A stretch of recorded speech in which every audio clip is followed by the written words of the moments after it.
talked about it, it just seemed to be the best way to do that, is to continue to deliver great quest content and keep putting out new creatures and heroes for the two sides to play.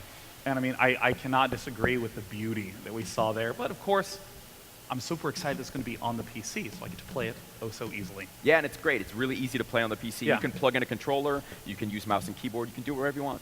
Well, awesome. And of course, James, I've been following Gigantic for quite a while. Let's take a look at some of the footage you brought here today. And for some people who are unfamiliar with Gigantic, it has a pretty unusual core gameplay to it. Yeah, so as the name implies, it centers around these gigantic creatures. It's 5-on-5 PvP. Play it on Windows 10, play it on Xbox One. And each team consists of 5 unique heroes, but they also have this Guardian that's AI controlled and is the objective in the game. So you've got your Guardian, the enemy team has theirs, and whichever Guardian dies, their team loses. And I know that one of the core elements to the gameplay is that it's a mix of a shooter and a MOBA. How do you merge those two together for the hero creation? It's actually been pretty fluid and really fun for us from a development standpoint. So, as we look at these different heroes, what we tried to do is just, we started with the basis of shooter controls, and we wanted to draw on MOBAs and strategy games and look at ways to make it a really compelling strategic back and forth. But each one of these heroes gives us a chance to create a character that works for people who have different skill set as players or like a different play style. So some of these guys really require some twitch aiming. Some of them don't. Some of them are more kind of action brawler. Some of them use more sophisticated skill interactions or more for kind of RPG players.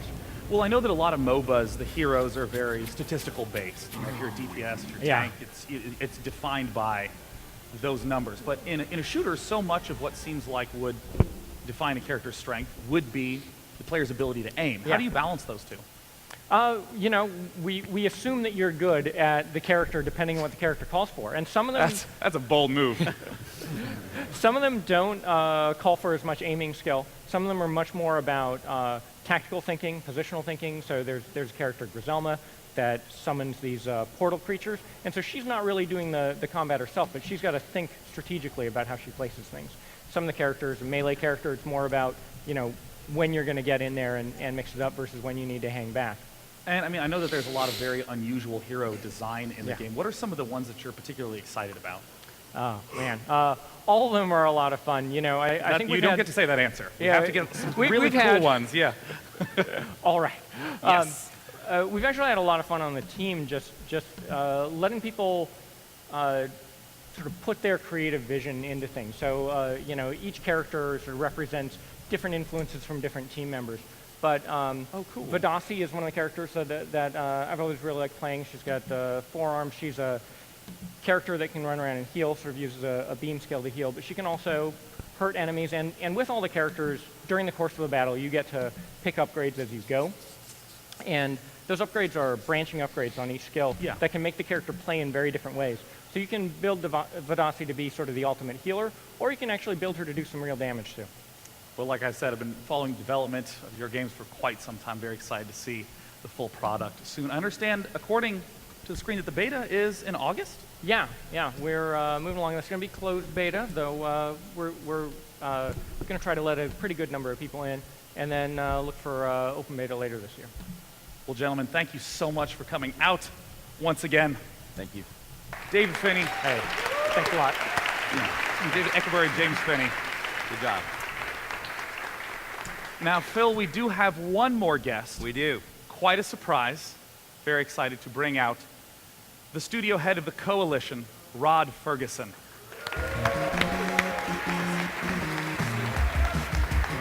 No. Yes, welcome. No, Phil, I guess, just gets to oversee everything from the far chair. Hey, Phil. Hi. Yeah, if you want Rod to needs sit. his space. He needs his space. Oh, yo, So, Gears Rod, I'm of gonna leave War. This relatively open-ended. Yo, Tell if us Gears what of War brings comes you to PC, oh my show. god. I may be announcing that Gears of War Ultimate Edition is coming to PC. Oh my god, yes.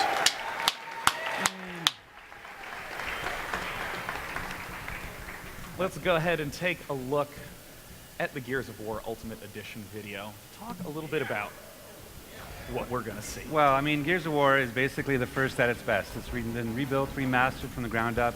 And on the console, it's 1080p, but on PC, it's 4K resolution support, unlimited refresh rate, DX12. We're going to support mouse and keyboard. We even support the wireless controller and the new Elite wireless controller. So there's going to be a lot of great, sort of visual meat there for the PC player. And what about some of the gameplay content? I mean, I know that Gears of War came out, gosh, was it 2006? Yeah, I mean, Gears 1 was 2006, and Gears 1 PC was 2007. And so, yeah, there's been a lot of changes, modernizations. It's one of those things when you have a game like this, you have to walk this line of nostalgia. It's like, but nostalgia is great, but when you actually go back and look at what you made, 10 years later, Dude, that's freaking doesn't awesome. necessarily hold up. And I'm so getting it you on have to both make it even more platforms. contemporary, so. What were some of those challenges? Like, for instance, if I've played the Gear of War franchise, what's new in it for me from the PC perspective? Well, from the PC perspective, all of those things I just rhymed off are going to be new for you. But I mean, essentially, one of the things we're doing is we're taking a lot of that PC content and we're bringing that over to the console so they get to enjoy it. But being able to sort of just expand on what you have in terms, again, all the different options you can get into. But from just an overall game perspective, the difference between the original to the remastered is just we rebuilt everything from the ground up. We started with the core simulation, but there's over 3,000 art assets fully replaced. We have 19 multiplayer maps. We've got a bunch of new modes. We looked at how do people play Gears of War multiplayer. We found that TDM was the best way to play socially, and King of the Hill was the best way to play competitively. And so we took those two modes from Gears 3 and brought them back to the Ultimate Edition. Yo, so Gears 3 is you can going to play be the a way they pretty want to play big now. esport, I think. So it's things like that. I It's think lots Gears of 3 little could tweaks blow that up. walk this line between nostalgia and a contemporary shooter in 2015. Gears of War What about needs to some get other back features into you the can take advantage spotlight, of man. I now remember that's those gonna be on days. Windows 10? Oh, well, the standard stuff that comes with Windows 10, Xbox Live, Game DVR, like all the things you would expect to be able to take advantage of, Ultimate Edition will. Well, awesome. Now, of course, are there other things in the future that the PC fans can look forward to from the Gears of War franchise? Nothing to announce yet, so that'll be something we'll be happy to talk about at a later time. Okay. Well, great, guys. Thank you so much for coming out. Ladies and gentlemen, Xbox Initiative for PC. Yeah, gentlemen, thank you.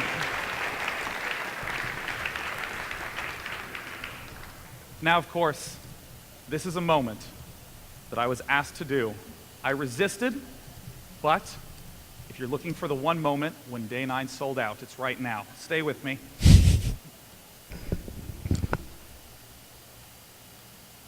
For any of you who are familiar with a company called SCS Software, they make a game called Euro Truck Simulator.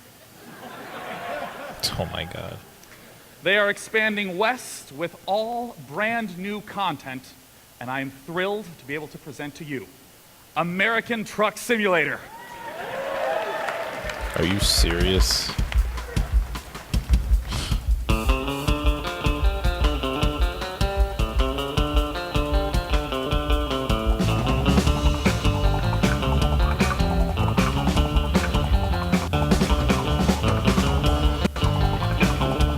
I hope the PC launch of Gears of War Ultimate Edition is coming the same time in August.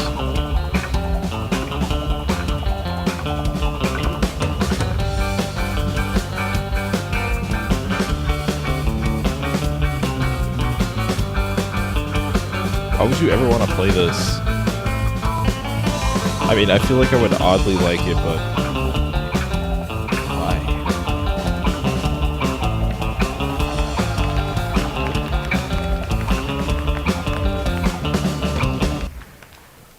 If you want to join in on the drive that I took from San Francisco to LA to be here, you can do it in American Truck Simulator. It was actually made using Google Maps, which is totally sweet. No woo for Google Maps? Thank you. Yeah, it's how I found here. Now, one of the big elephants in the room in PC gaming right now is virtual reality. Everyone's excited about it. We heard AMD talk about how they're developing technology specifically for it. But it's unclear exactly what the killer app is, what the killer experience is that will bring VR to the forefront. But the man that I'm about to invite onto the stage, he has some ideas with a product called Eve Valkyrie. Let's bring on to the stage Ryan Geddes from CCP. Hey, John. Ryan, hey! Good to see you. Welcome. Thank you. Now, Ryan, right off the bat, I dabbled with Oculus a few years ago, and it felt a little awkward to both control the movement of a character, but then also be moving my head around to look around. What makes in your eyes, Eve Valkyrie a more compelling natural experience for VR? Yeah, so with Valkyrie, we are trying to essentially make what is the essence of space combat. So we are putting you right in the cockpit of a Valkyrie fighter in the Eve universe, shooting you out of a tube into space, and basically just surrounding you with combat. So it's, people locking onto you, missiles, machine guns, you're working as a team, you're really trying to survive out there in space. So. Now, and I actually got the chance to try it out last night, and they filmed me. So let's watch me trying on Eve Valkyrie right now. It'll be my first time putting on an Oculus headset in 3-4 years or something. So the last time I did this, I threw up. So let's see what happens. Holy shit. I have to kill the enemies. Get him, get him. Kill him, shoot him, come here. Kill him. Look at me go. Shit, I'm gonna fall over. Oh my God. Oh my God, that is so intense. My proudest moment. And I mean, I cannot stress how intensive an experience it is to sort of look up in the cockpit and just to see, and then to try to steer the whole ship. I mean, do you find players, overwhelmed playing for such long periods of time? It's such an intense, visceral experience. Yeah, I think once you get it, it's fine, and you can play for a long time, just like you would in any other competitive shooter. But we find that when people first put on the headset and they get in the cockpit and they're out there in space, they're not looking around them at first, because it's not natural to do that. We're used to playing on a 2D plane where the thumbsticks or the mouse and keyboard control our character. In Valkyrie, you really get situational awareness by moving your head around at all times, keeping your head on a pivot, looking up, above you, seeing where your teammates are, where the enemies are. And once that clicks for you, once you get that, you really feel like you're there. And when you take the headset off, it's kind of weird to not be there all of a sudden, because that's how immersive it is. I felt that immediately. Maybe sit down next time you play instead of standing up, just for safety. Probably not poorly planned. I mean, how many of these design elements had to be changed for the VR experience when contrasted with this just being like, a 2D monitor space sim? Yeah, I mean, first of all, this game was built completely from the ground up for VR. So really? Yeah, it was born on VR. We did not make a game first and bring it over. So for us, it was about learning how to make games in VR, which no one's really done before on this level. And so for us, it's about finding out, how does the UI work, the different focal lengths. Like, you don't want to be looking at something up close and then having to switch very quickly. Yeah, I mean, do simple menus become impossible in this sort of environment? Yeah, I mean, we have to think about it differently. I mean, you don't want to be pulling down menus and having things all over the screen you have to interact with. It really has to be seamless, fluid. Our goal is actually really to put you there, to have that sense of presence and immersion, and make you feel like you're in the cockpit, and to be really in the moment with you, your teammates, fighting against the other team. So, I mean, everything from how you use cover in VR and tactics that you would use as a team, it's all different. I mean, that station there, in a real match, you could go all the way under and around and up above to use that as cover. Oh, I did that. That freaked me right the hell out, yeah. And, this is a pretty big endeavor to embark upon with a technology that's not widely adopted yet. I mean, what is CCP's sort of long-term view on VR? We are obviously, very, very big into VR. We think it's one of the future directions that gaming's going, especially on the PC platform. So, I mean, we believe in it a lot. I mean, at CCP for a long time, we've sort of said, internally, we want to make games more meaningful than real life, right? And we had to qualify that a lot before VR came along. People kind of thought we were crazy. Now that VR is here, and we can kind of do things that we've always dreamed of doing in games, in virtual reality, we don't really have to as much qualify that statement. So it's very exciting. Is the goal to eventually sort of combine this with the Eve experience? For us, we see EVE Online and EVE Valkyrie as very separate experiences. I mean, this game is really all about getting you into the cockpit, getting you out, getting you into combat. It's multiplayer, competitive, space combat. It's very different than EVE, and they work very, very separately from one another. EVE has combat and has intense moments, as anybody who's been gate camped knows. But it's also it's a lot more too about the metagame, the politics, the corporations. This is just sheerly about the thrill and the intensity of combat. And for any of you who have not gotten the chance to try it, I strongly recommend you give it a shot. It is an absolutely insane, intense experience, and I can't wait to see it in full form. Thank you so much, Ryan, Thanks for a lot. coming out. Appreciate it. Pleasure. Thank you.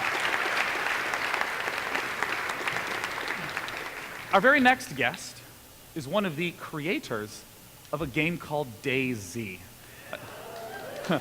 Oh, revered. He worked on DayZ for quite a while before departing to create his own studio and his upcoming project. So please join me in welcoming Dean Hall from RocketWorks. Dean! Welcome to the show, Dean. Cheers. Now, Dean, I want to start right away by talking about early access. You're one of the people with the biggest range of experience with early access. What do you feel like the status of it is right now? Well, I guess I kind of have mixed feelings in some ways. Like, it's given us games like Kerbal Space Program, Prison Architect, but it also has its challenges, both for consumers and developers. Right. And I mean, I think Valve's refund program has helped a bit with maybe perceptions and stuff like that. But it's challenging as a developer, particularly when your game gets really popular. Now, that seems sort of paradoxical. I feel like most people would say, oh, it's great to be popular, but what was the strain that you were under? Well, I mean, one of the advantages of early access is, like with Kerbal Space Program, the scope was allowed to get bigger. But if your game gets really popular and you're continually redefining your scope, then you kind of lose perspective of your roadmap. And I think that's why I feel the roadmap's super important. Yeah, and what exactly would that constitute? Like, if you were working on another early access project, how would you want to communicate it outwardly to the consumer? Well, I played a game called Neo Scavenger, and hopefully people know it, it's PC Gamer, so it had a really great roadmap that told you like what stuff was completed, and I think that was something I learned as being super important, because otherwise people don't have a picture of where your game's at. So with your upcoming game, Ion, let's take a look at some of the trailer footage, and I want to know, what in your eyes is the first big target for a project that's this ambitious? Well, I think actually a great game is more about what you don't put in than what you do. So I guess in some ways it's easier to describe what this isn't. You know, it's not Star Citizen, it's not Elite, it's not Eve. We wanted to look at what happens inside the stations. So we're using a more Diablo-style camera. It's based on a game that I absolutely love called Space Station 13. Has anyone played Space Station 13 out there? Yeah, look at that. You and you and you. Honk, Yes. honk, honk, honk. So, yeah. I guess that's kind of where I come from with that.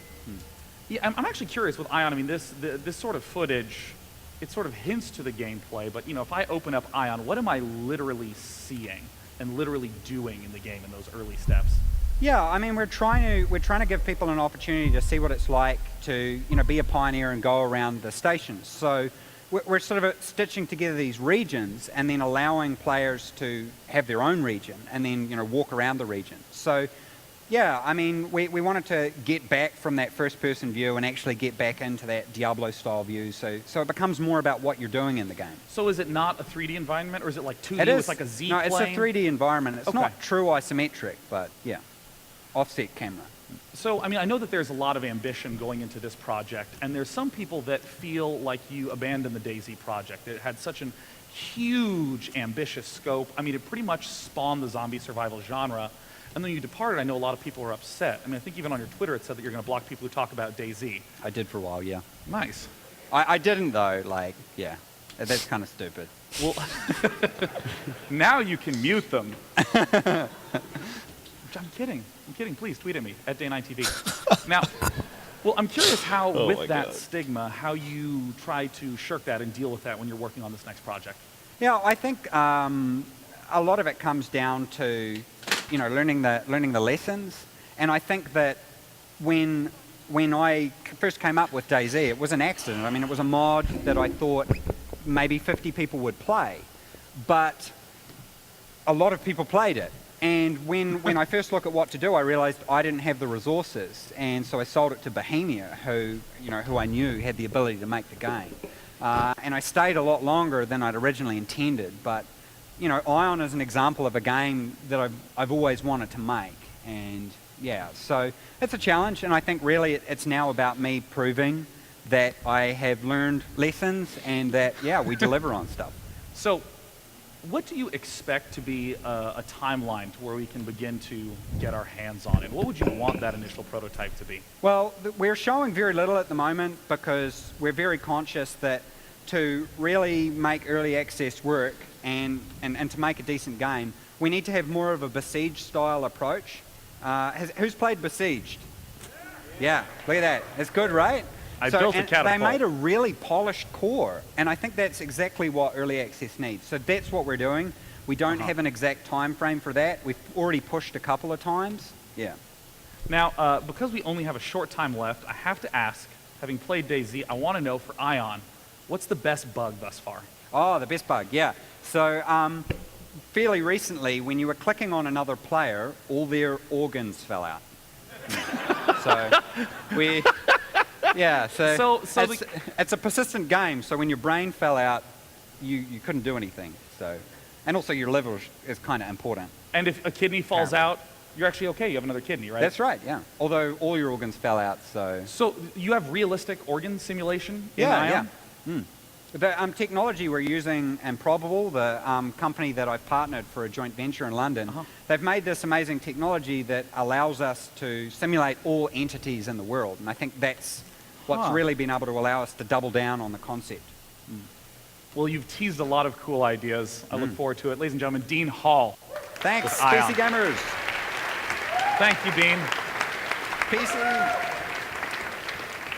I'm going to step around my chair in the unusual suitcase brought from AMD that I'm not entirely sure what's inside, because this is now a time to halt talking and to do the first live demo on stage. Ooh. Yes, thank you for buying into that. The game is going to be one that you may have seen on Kickstarter that had one of the best Kickstarter videos of all time. It's a game called Strafe. Please join me in welcoming from Pixel Titans, Tom Glunt and Stephen Rainey. Strafe or Strife? Hello, welcome. What's up, dog? Let's go ahead and get set up over here on the side. Now, I've seen the Kickstarter video, and I want to know a little bit about what the inspiration for Strafe is. The inspiration for Strafe is paying homage to the games we loved in our childhood. Doom, I do. I tell there's no crying in giving this it call. infinite replayability. Yeah. I mean, like, well, first let's talk about the environment. My understanding is that everything in the game has a procedurally generated component to it. So is everything we're seeing procedural, or are these handcrafted rooms? These are all handcrafted rooms. Each zone will have 40 to 50 rooms in it, filled with entrances, exits, different geometry, and secrets. And the engine kind of, puts them together. They'll unlock them, change things every time you play. Enemies have behaviors, so every time you jump in, it should be a different experience. And you talked about the idea of having secrets locked in there. You're talking about the Quake Doom style, like really capturing that element? Yeah, we have a bunch of monster closets in the game tied to different events, as well as just having unique levels and very different gameplay experiences in the secret levels. So how do you play test the sort of procedurally generated environment? I mean, do you have fears of redundant content, people re-entering the same rooms again? What keeps it fresh? By all means. We have a lot of scripting that will tell the levels how to behave, and just through playing them again and again and again, we're able to find the things we like and we don't like and just work around it. And in terms of these monsters, is there a fixed set? Do they randomly get paired with the room? Because I'm noticing this sort of rock monsters the first time we've gotten a chance to see them. Oh yeah, well this whole zone is brand new. We're showing it off here first. Some of these enemies are brand new, and they all have different behaviors. They don't just see you and run after you. So the rock monster, he starts in a hiding state. He'll aggro, and then there's like different, I guess, waves of his behavior. I gotta say, I love the very chunky bullets. Each bullet is clearly a rectangular prism. I mean, I know you've talked about the goal of being an homage to these old games, but you do have the opportunity to use more advanced technology. Where do you ride the line between wanting new and fresh and wanting to stick true to the old vision? Well, we wanted to bring things that couldn't happen back then to the game. So we have all of the blood and the guts in the game are persistent. So every time you play, you just can paint rooms red. You can cover them with this acid. So if you actually step on the acid, you'll get hurt. So you can actually put yourself into a corner. And with these weapons, you just picked up a rocket launcher, and you can't reload these these weapons we're using as power-ups. You Oh, really? empty them, and then they turn into a different type of weapon. With the rocket launcher, turned into like a baseball bat melee-style weapon. So this is a gun that we're about to see thrown? Yes. So when my gun runs out of bullets, I just throw it. Yes. When you start the game, you choose between a machine gun, a railgun, and a shotgun. Okay. And those will be your core weapons throughout the game, in which you level them up. You kind of they adapt and evolve, and you'll kind of always default back to those. But there'll be plenty of things for you to fight within the game. So of course I got to know, what is the sort of expected gameplay loop like of someone who sits down to play? Well, you jump in, you shoot stuff in the face, you paint shit red, and then you die and do it over again. So, clean and elegant. You should Yeah. hang out with Tripwire. love those guys. Thank you so much for showcasing Strafe. Again, guys, please check it out. Thanks The for checking Kickstarter out. video is hilarious. The persistent shooter. Gentlemen, thank you for coming out and showcasing today. Oh, setting up the next game for us as well. Oh, such Always. a gentleman. Now, there's a genre of game that I grew up playing in the form of things such as Fallout 1 and 2. Oh, yes. And the fact that there's a renaissance of these classic RPGs has me so excited, has me tickled, which is why it is my absolute pleasure to announce the upcoming expansion to Pillars of Eternity, The White March.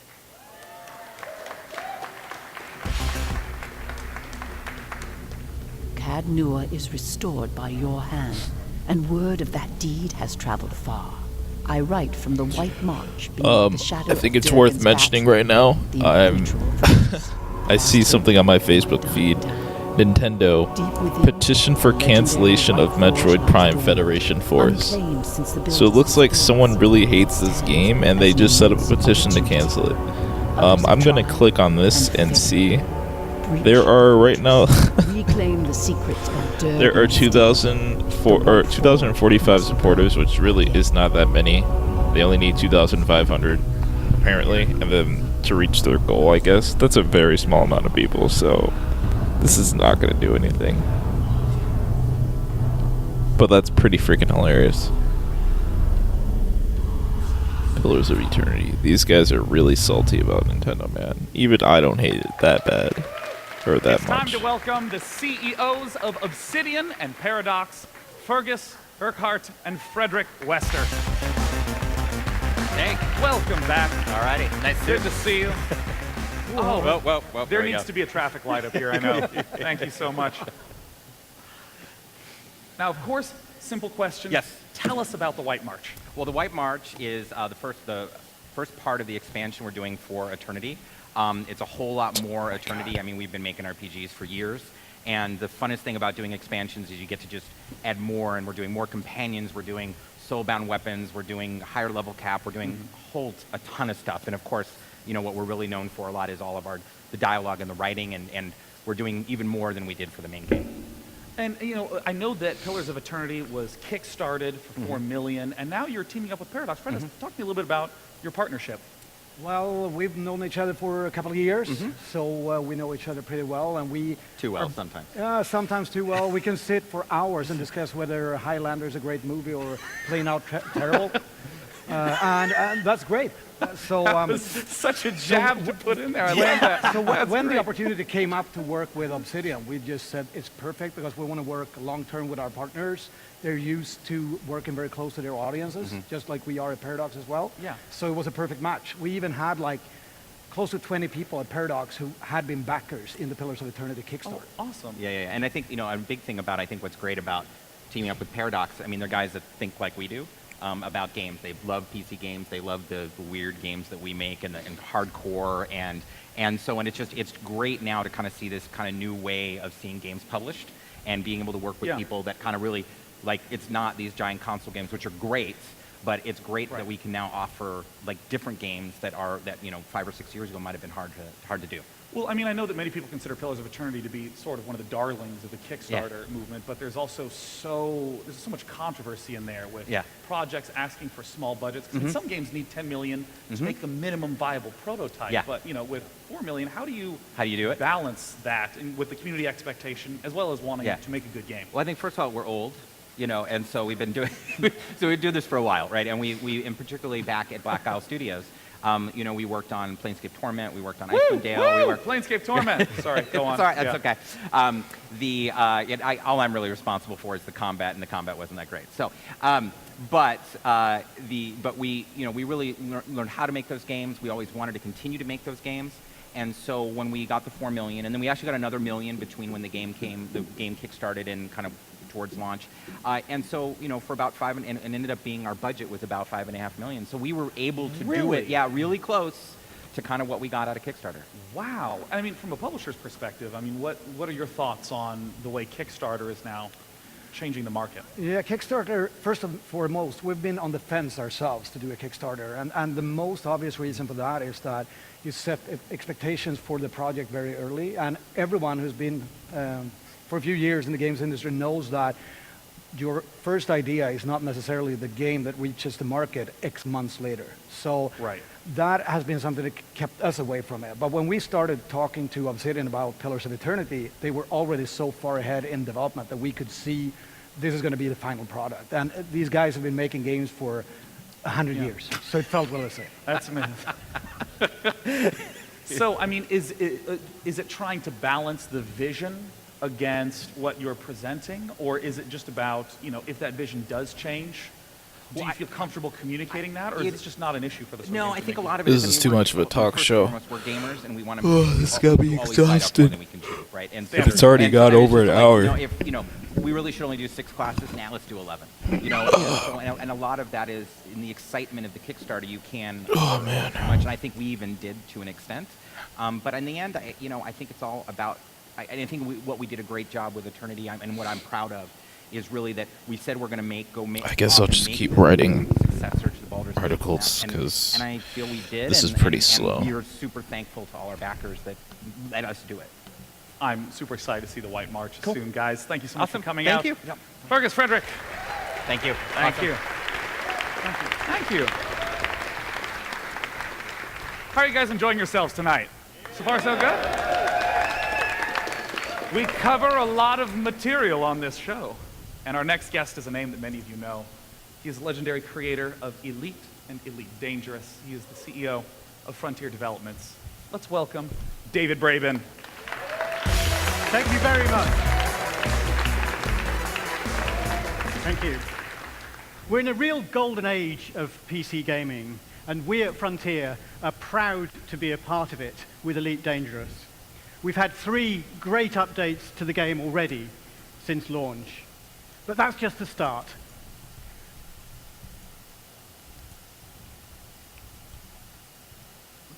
Sorry. Woo! Yeah! That's just the start. There is so much to come on PC. Everyone's forgetting their lines. To announce soon. It's so awkward. But today, I want to talk about something a little different.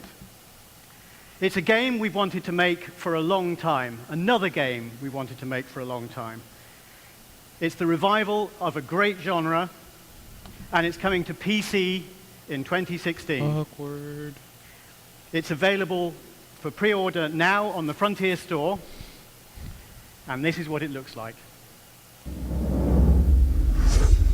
And this is what it looks like.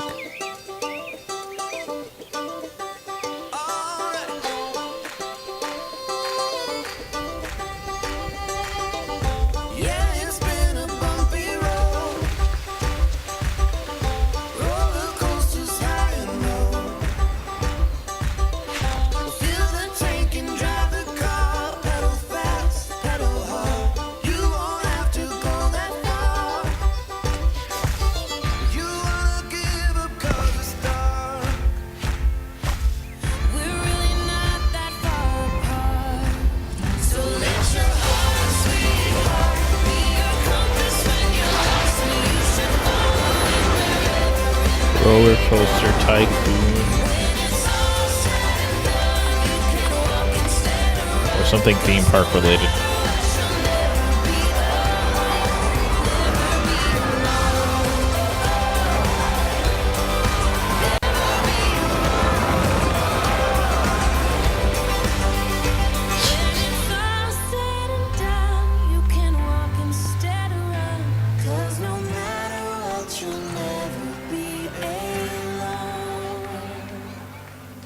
Planet Coaster. Okay. Thank you so much, David. That's a very different tone from Elite Dangerous. It looks lovely.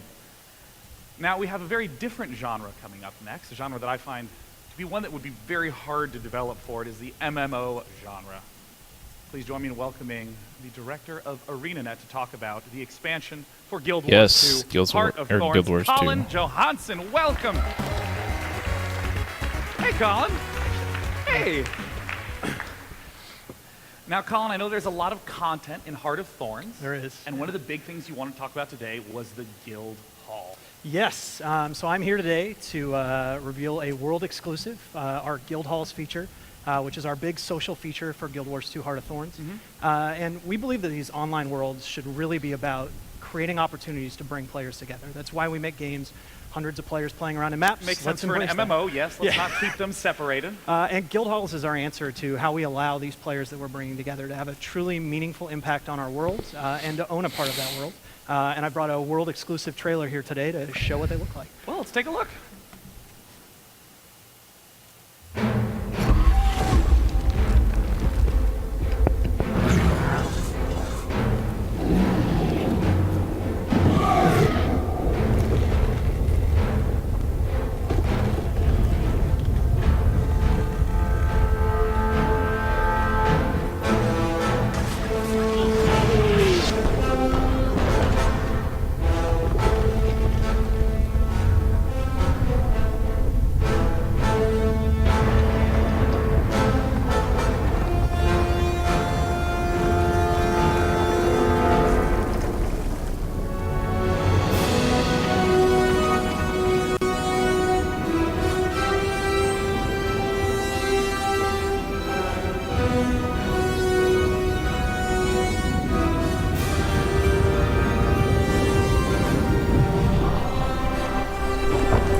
I'm still not really into Guild Wars 2's art style.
You know, this still makes me laugh because you described guild halls as a social feature, but that looked like a lot of shit.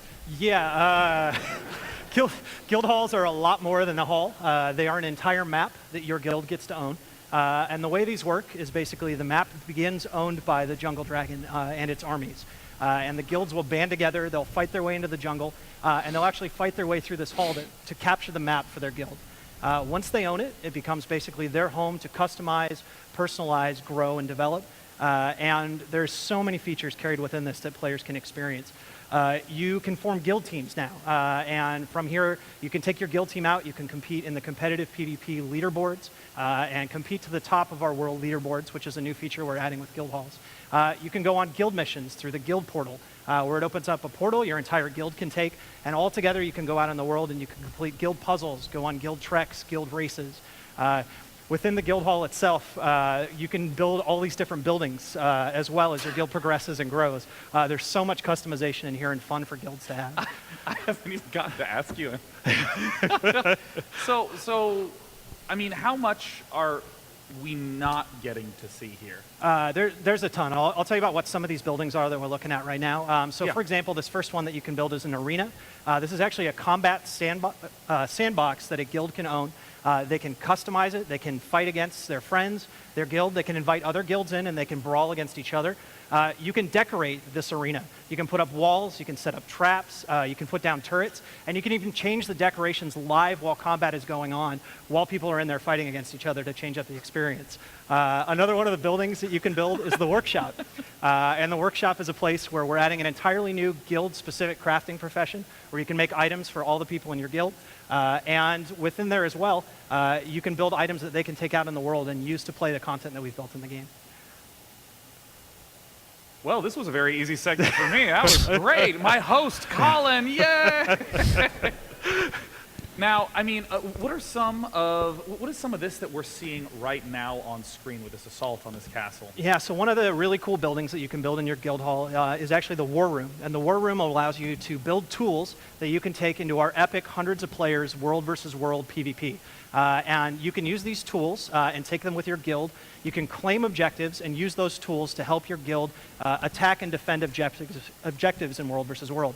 So for example, here, this guild is taking control of a castle, and they're actually able to call in airships that circle around and defend the castle and bombard it as long as the guild is able to hold it. And they can wage war against other guilds in world versus world through our War Room.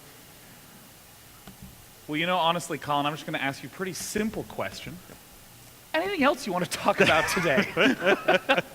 I mean, part of the reason why I joke about this is that I find MMOs to be such a difficult genre to develop for, because people just rip through the content so quickly, and this just looks like an incredibly large expansion. What else can you tell us? Well, I have one more big announcement today, and that is very soon we're going to be turning on pre-sales for Guild Wars 2 Heart of Thorns. And just like before the release of Guild Wars 2, pre-purchasing will guarantee you access to all of our open beta events that are coming up. And how soon's very soon? We are starting pre-purchase right now. So you can go to the guildwars2.com website. Well, Colin, thank you for making this segment extremely easy for me. Absolutely, yeah. And we hope to see everybody in our pre-purchase soon. Colin Johansson from ArenaNet. Thank you, Colin. Wow. Wow. I felt nice. Coming up next is yet another PC franchise that I am amazed is 15 years old. It is an upcoming game called Hitman. Let's bring up Hakana Brock. I'm not going to do any more notes on this because this game has been talked about like 5 times already, so I'm done. A noble bow, Hakan. No, thank you.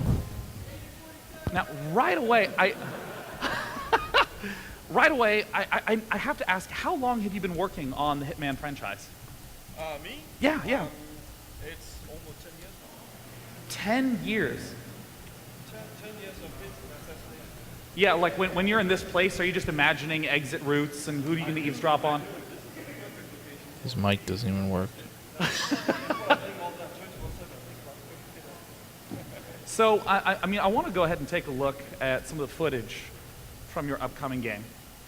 I mean, when I got the chance to first look at this, it very much so looked like Hitman stepping into the digital age. Because, I mean, when Hitman first came out, so many of the technologies we use day to day aren't even present. So we're trying something new and bold with Hitman. It's just Hitman, not just Hitman. It's 15 years, as you said, 15 years of doing this. Yeah. Oh. Well, I mean, what we're getting the chance to see here is these massive scale events that I'm... Okay. Can you hear me now? No. Well, I mean, right now we're seeing some of this footage that's on, it seems just like an absolutely massive scale. You talked to me a little bit before about that the gameplay is taking the sort of sandbox nature of these missions and trying to grow it. Oh, that sounded like a working mic. Optical illusion. I mean, trying to take this and... Can I just borrow your mic?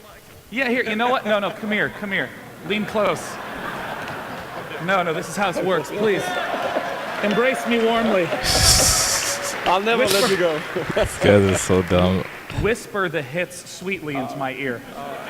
So, all right. So what you're seeing there in the footage is Paris. It's a location called Paris. See, this is why Day9 is so good at his job. Check out a target called Novikov. And Yeah. I mean, the locations we have here are the biggest we've ever made. You know, compared to the older games, they are 6-7 times bigger. A lot more NPCs in there. A lot more complex, deep, high-definition sandboxes. And I mean, you did talk to me before about the idea of live events being a Right. core piece. I mean, can you expand upon that? I mean, like right now, for instance, we're at this fashion show.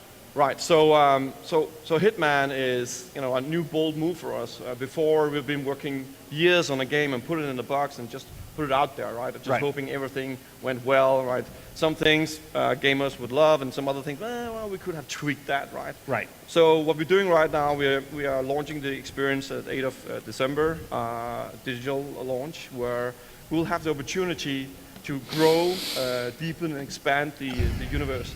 We call it the world of assassination, right? So, you know, work that with the gamers and community to get input to, you know, tweak the features, but also make sure that the content that will evolve and come later will be the best possible Hitman experience for them. And I want to come back to something you said earlier where you said that the size of these kinds of simulations that you could run is so much larger. What does that sort of specifically entail? Right, so compared to the levels we've been doing before, for example, let me put it this way. So Hitman is, you know, the best that we have from, you know, the graphical fidelity from Absolution and the big sandboxes from Blood Money. That's just taken up to another level. So we're talking about I'm going to use the 6-7 bathroom real times quick. bigger I'll be right back. locations, no checkpoints. It's Be right back. it's really the ultimate assassination experience, right? And I mean, with so many extra NPCs and characters, right? I mean, one of the things that I always note about the Hitman games is how many players figured out weird, new, unusual ways to solve each mission. I mean, is this happening on a larger scale, or is it difficult to control that many independent elements? I mean, we create a game where we know there's you know, almost open-ended ways of killing the targets, but we also, as devs, are surprised when we, you know, on the prior games have seen YouTube being posted up with, you know, gamers bragging about, oh, I found a new creative way of taking out the target, right? Yeah. With Absolution, we introduced contracts. So once you're done with the targets in the campaign and the story, you can play contracts, play to create, right? You can use the sandbox, use the richness in it and mechanics and the NPCs, and mark your own targets, share that with your friends, compete with your friends and the community. Now, just going from the prior games to Hitman, just imagine, you know, we're going from 55 NPCs to over 300, put the crowd on top of that, and the sheer size of checkpoint-less locations we deliver here is just amazing how deep and complex contracts that you can create. Well, I mean, I have two things to say. For one, I mean, the graphics look absolutely beautiful. December 8th, you said, was the release? Exactly. December 8th, looking forward to the date. And of course, you smell amazing. Thank you, Hakan, for coming out. Thank you.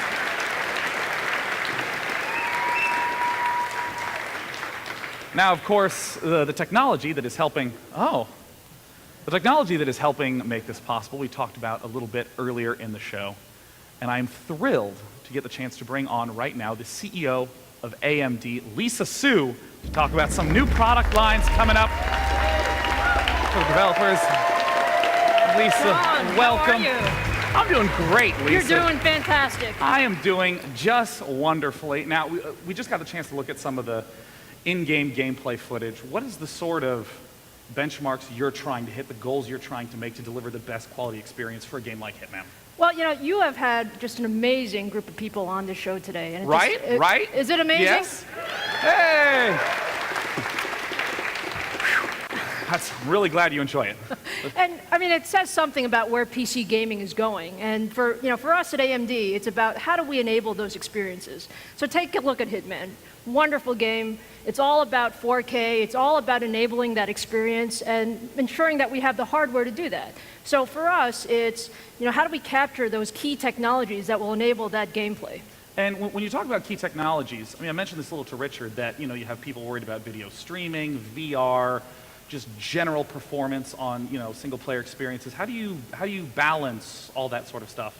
The key for us is to really develop a portfolio. There's so many gamers out there, hundreds of millions of gamers, and everybody wants something different. So Richard talked about some of our new technology. We've had an incredibly busy day today, Sean, incredibly busy. Yeah. We launched 9 new cards. 9 new cards. Is this one of the launch cards that I see hiding behind you?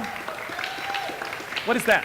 There are a couple of cards that I'm going to tell you about. Can I tell you about a couple of them? Lisa, I would love it if you told me about a couple cards. All right. Well, that's what I'm going to do then. Let's do it. So our flagship that we launched was the Radeon R9 Fury X. This is the first card with high bandwidth memory that'll be available in the industry, and it's a beautiful card. Actually, you have 2 of them in your gaming rig right over there. So this card has incredible performance at 4K, completely designed for DX12. And when you think about VR experiences, this is what we enable. So we got an AMD Radeon we have a few R9 others. Fury X. A few others, and I'm going to show Assuming you that's a new one graphics because, card. We usually think about gaming as these big honking cards. Yes. Well, with high bandwidth memory technology and our new technology, you can really do all kinds of neat things. So this is our newest Radeon R9 Nano. This is the fastest graphics card for 4K in the smallest form factor. So take a look at this. 6 inches long. Is it? You get to have to touch to have it to have you it. You can touch. I don't know about have. Okay. That's something. It's surprisingly small. But what we're really trying to show you is that new technology can really give you very, very different experiences. And so, sometimes you're going to want to build big gaming rigs, sometimes you're going to want to build living room systems, but you can always enjoy 4K performance on the greatest games. And I know that you brought some unannounced stuff today. We do have... I'm wondering if I finally get to know about, finally. You might have do you have a briefcase over there? I have this case that's just been here. Is that okay? Sean, you dropped my case on your desk here. Sorry, should I be very... Well, I don't know what's in it. Okay. So a friend of mine is going to bring something on stage so that I can demonstrate the other technologies that we have here. Run. From the upcoming Hitman game. What is this? So AMD is about innovation. And when you think about innovation, you think, how can I take the technology that we've described in hardware to really build a different type of system? So this system is actually a 16 teraflop gaming system that includes two of our new Fiji HBM GPUs. Now, if you think about it, this is a beautiful form factor. Everything, all the computing is encompassed here. Yeah, I'll turn it around. That's right. So you can see all the ports. I get to be Vanna White for this evening. That was very good, Sean. Thank you. I have very elegant. And then we have a very elegant cooling system here. But if you think about the power in here, I said there were 2 Radeon R9 Fury X's in that machine. There are 2 Fiji GPUs in this machine. So to show you that the technology is real, by the way, this thing is working. It's running some beautiful VR demos upstairs. Why don't we open the case? I'm a little scared because I don't know if I broke it, but... I'm sure you did okay. Let's take a look. Let's examine what's in the box. It's literally glowing, and it is something I could have broken. What is it? So, we wanted to save something for the PC gamers. For the very, very first time, we are showing a dual Fiji GPU card.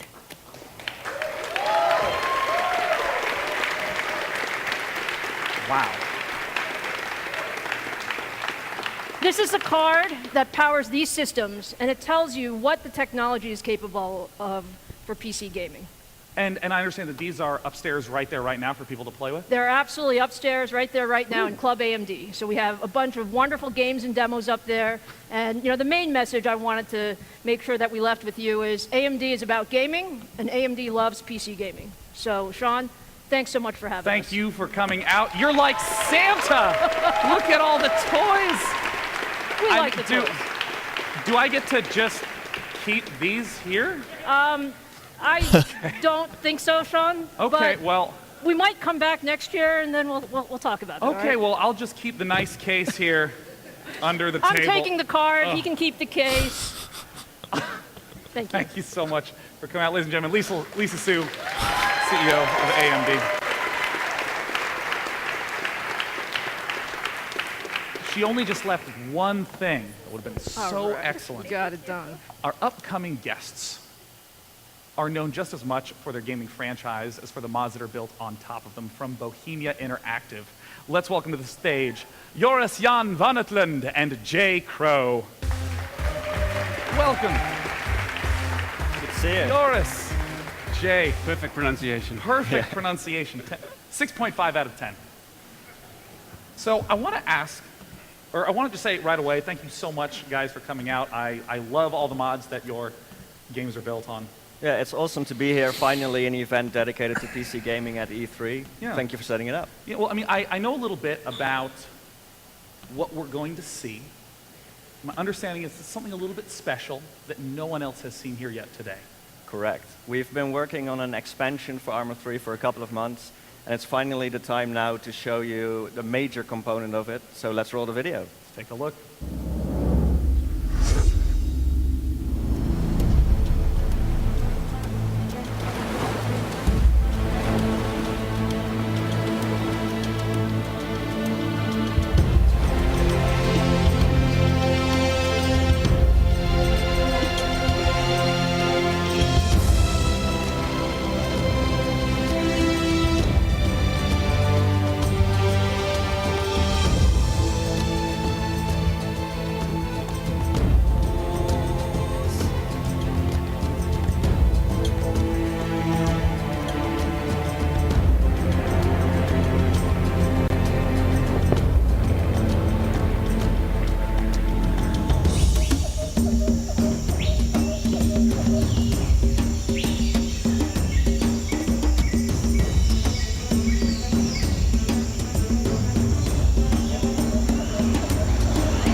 Tanawa, the name of the upcoming terrain piece. I mean, tell me a little bit about what is Tanawa. Yeah, well, welcome to Tanawa. It's what we call our new theater of war for Arma 3. It's the first time we've explored a Pacific Island setting, and what we've just seen is something like 100 square kilometers of jungly island archipelago terrain. It's sort of the crown jewel of, as Joris said, the expansion that we're working towards, hopefully the first half of 2016.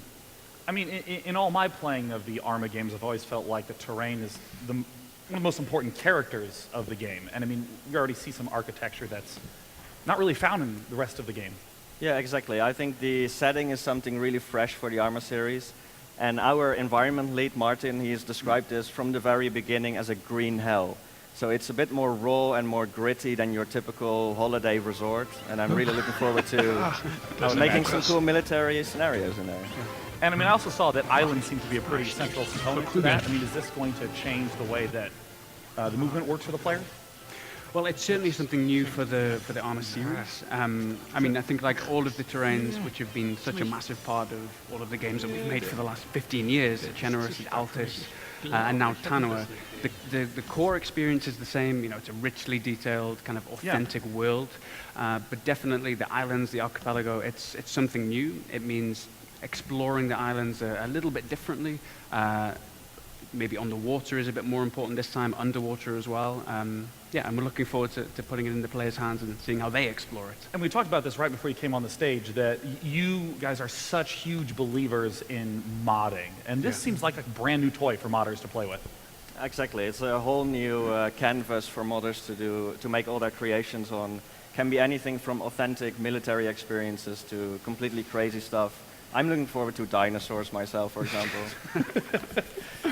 Well, I mean, I'm also a little bit curious about, we've talked about the terrain extensively, but what are some of the other new features and gameplay that will be coming along with Tanawa?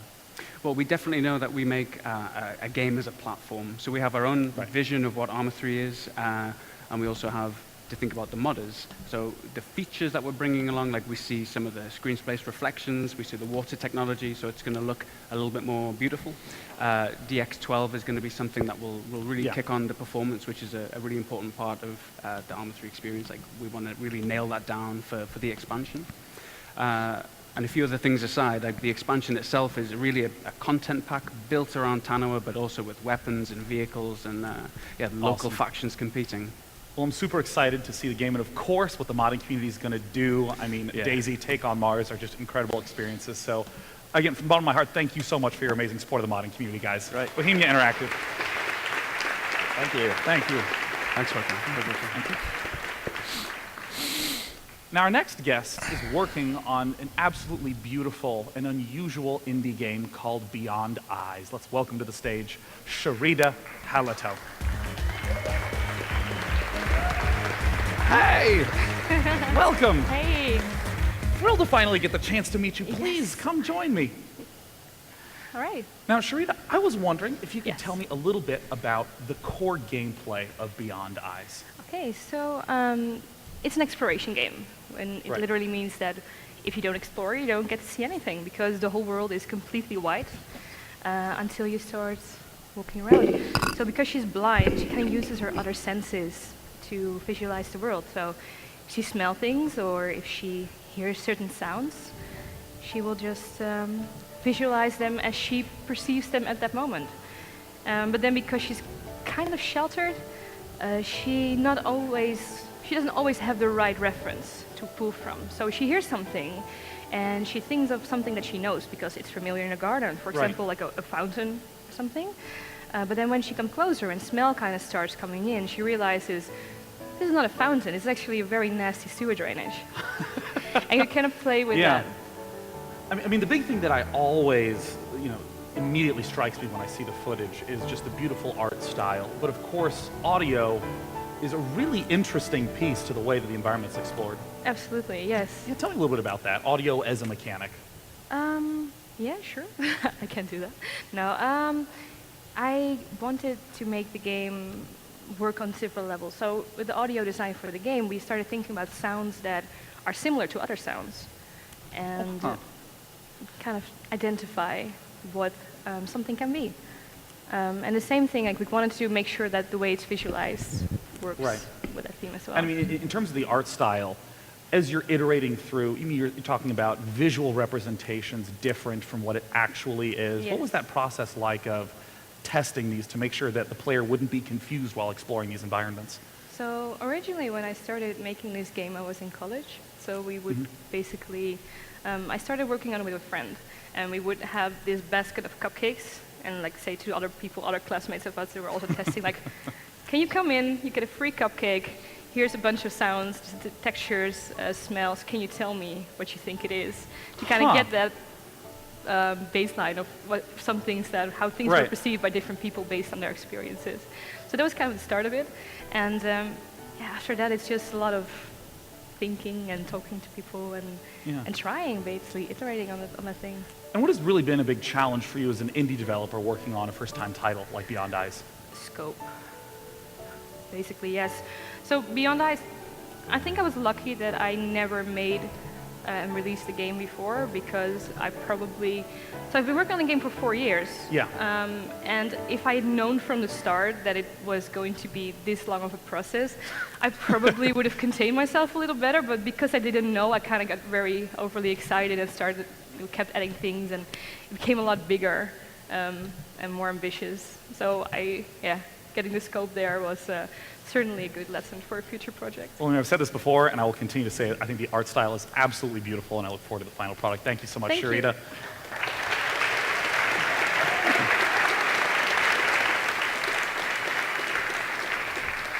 Now, our next guest game you may have seen if you've been tuning into Twitch lately, as many of the top streamers have been blasting each other to death in it. It's a game called Dirty Bomb. We're going to bring to the stage the CEO of Splash Damage. It's Paul Wedgwood.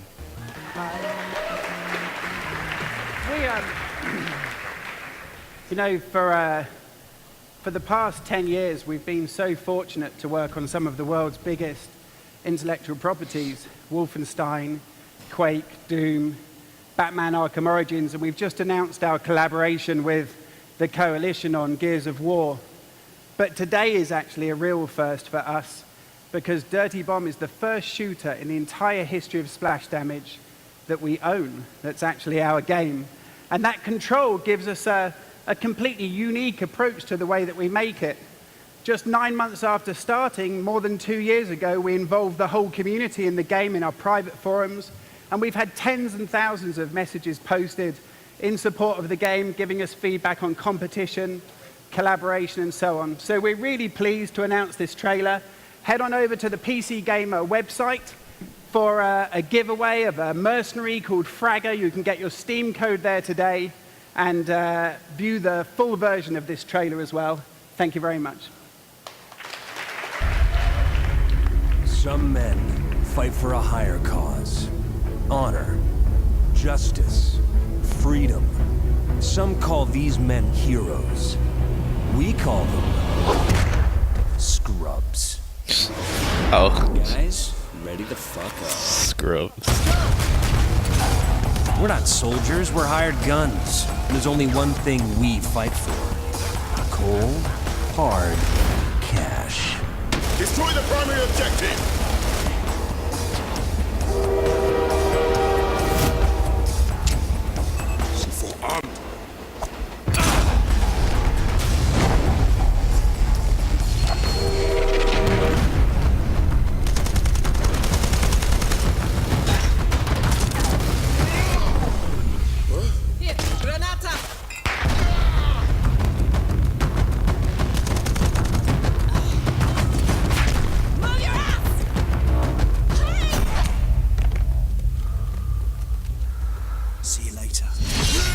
Trick or treat, motherfucker.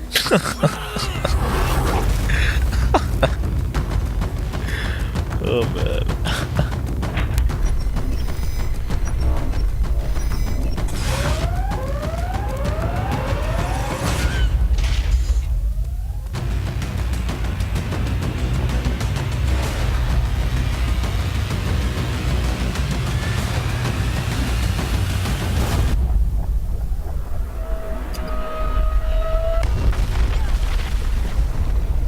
In this world, if you want to clean up, you got to play dirty.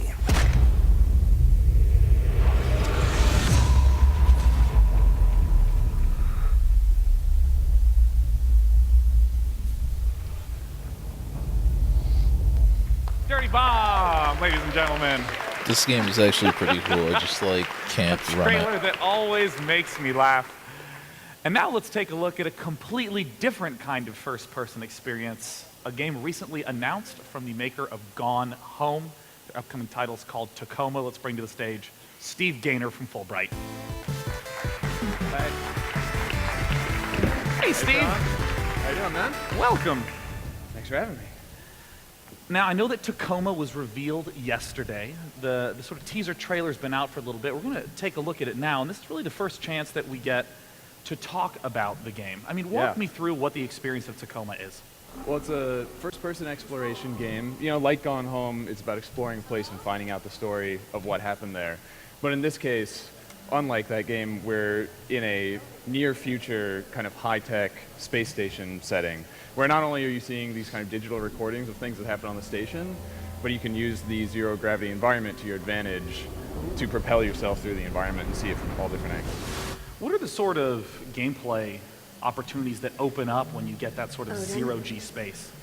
Well, I think something that is, I guess, in a way limiting about your traditional kind of walking simulator, if you will, is it all effectively takes place on a 2D plane. You know, like you're in this room and you're walking here and you're looking for things, and that can be very interesting. But what we're excited about with Tacoma is you can be here and you can say, I found what's here, but if I could get up there, I could go across the ceiling over there and find out what else there is to discover. You can basically treat this three-dimensional space as a fully three-dimensional playground for exploration. So it's like parkour light. You can really just go over there if you want to go over there. Yeah, parkour is a lot less dangerous when there's not gravity involved. True statement. Now, you've talked a little bit about the growing ambition of Tacoma when compared to Gone Home, and that you also want it to be a free-form experience. But how do you make sure that you're not letting a player slip off the rails in an environment like a space station?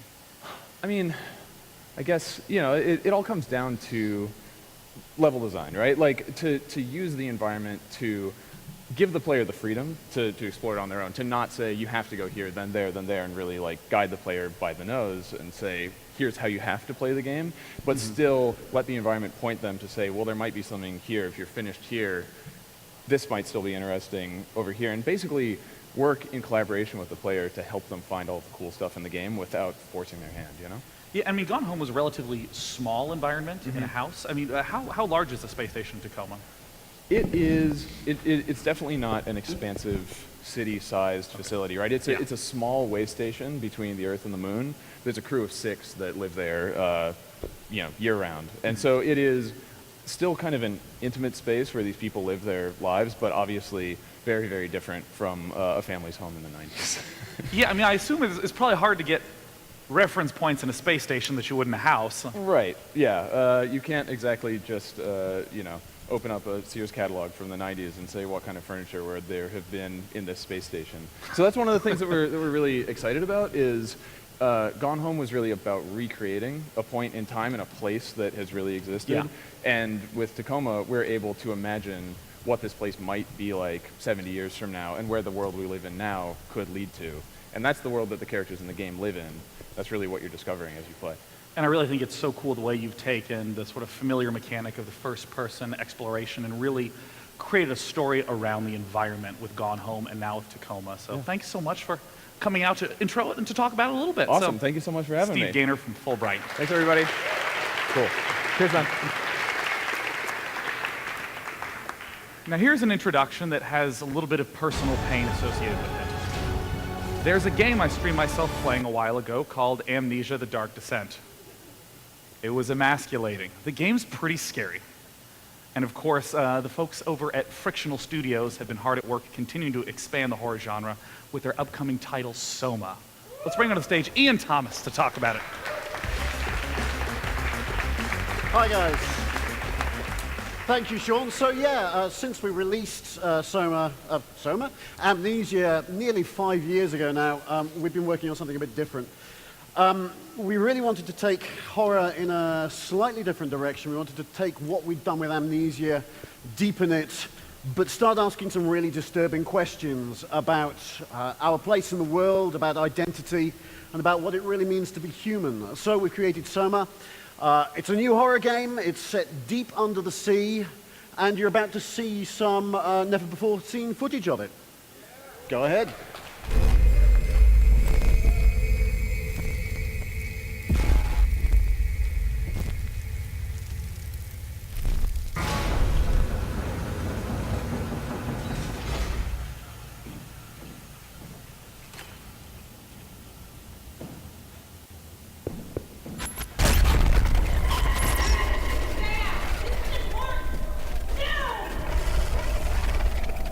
Catherine, are you in there?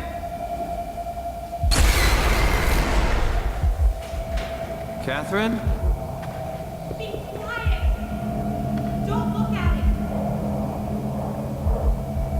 Oh, God.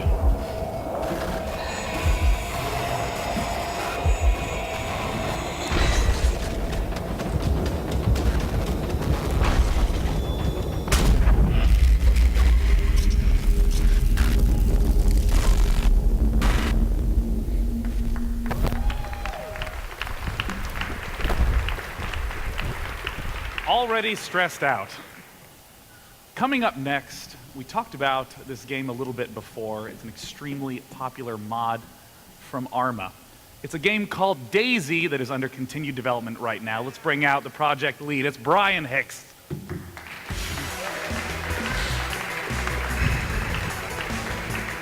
Brian, welcome to the stage. I feel a little underdressed. You look fantastic. Do I look fantastic? You do. That was such a vain question.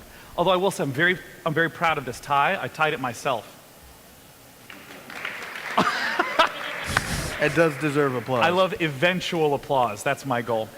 Now, of course, I want to begin by talking about the fact that DayZ has been in early access for one of the longest of any games in early access. And Well, what that almost. Very nearly. No, that's a good point. We're just past our 1.5-year mark now, and I don't think the team or the consumers really knew what to expect when we entered early access as early as we did. Not to turn a phrase there, it was 3 months into our principal development. We have 2.5-year, 3-year projected development. One of the key things is just obviously it's a learning experience. Trying to get a build out on a somewhat reasonable frequency of every month is our usual goal, and to have it be feature complete and functional enough for a large user base to have a good time in it. I mean, because it's a competitive and heart-beating game. And in terms of the early access model, do you find continued success operating under that? Definitely. I mean, we passed. I was at PAX South, and I think, it was PAX South early this year, and we passed 3 million. It was nothing that we had expected. Definitely nothing Dean had expected. Well, in terms of some of those features that you talked about, rolling them out regularly, what are some that the DayZ players can look forward to? Well, coming up soon, we're looking at rolling out a pack of 3 new vehicles paired with the functionality of those required parts and operational fluids. That bringing back that whole feeling of I found a vehicle. It could be one of any different type of vehicles, and I have to either pair with myself or have a friend watch the vehicle and go out and find the resources required to get it out. It's not one of those, I found a vehicle, let's use it. It's more, I want this, I have to put the time in to get it working. Well, because I know so many people focus heavily on the PvP component. It sounds like very much so the shift to the survival side of things. We've done a lot of that so far, kind of pushing heavy on the survival stuff. And actually on the survival point, coming up a little bit later this year, hopefully, is our target for our feature complete / beta. And there's kind of a 3-prong approach for that I was interested in talking about tonight. Great. The first one is we're going to introduce a single-player DayZ option. So if your internet fails, you can still play the game. Tied with that. I mean, I know that's one of the reasons that a lot of people originally got into DayZ was that fantasy of being the sole survivor of a zombie apocalypse. Yes. And so, you'll have that option if you just can't stand people, you can play by yourself. Yeah, this is me right here. That's me. That's every time I play. But past that, I mean, the single-player DayZ will also allow modders, which is a big thing, obviously, for PC gaming, to test their content locally before they start to push it to the Steam Workshop. And past single-player modding, we have, obviously, we're going to fully embrace Steam Workshop. If you played Arma 2 DayZ, it was a pain to install. You had these little things you had to do and switches and packages to download. But the idea is you go into the Steam Workshop, you find what you want to install, you click it, and you're done. Like you're in the game.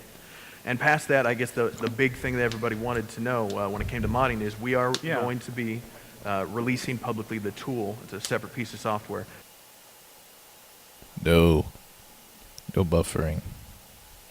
What do I do? That will allow people to host their own DayZ servers on whatever hardware they want, LAN party, their own data center. We're just going to open it wide up once we hit beta. Yeah.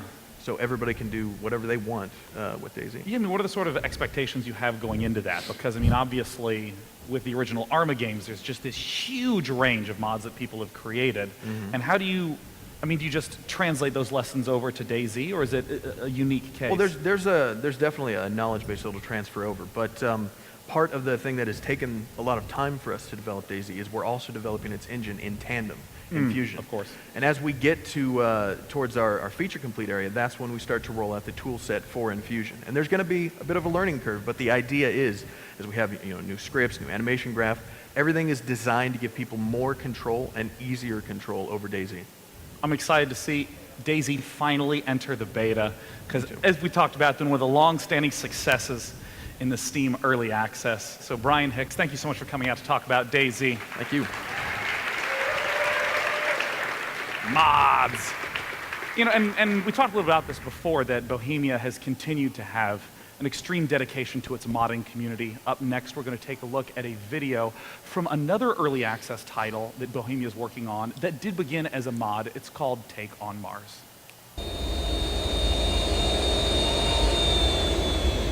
So many mods. Jesus.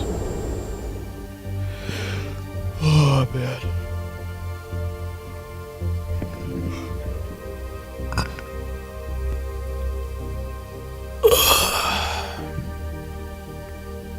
This is actually like straight up exhausting.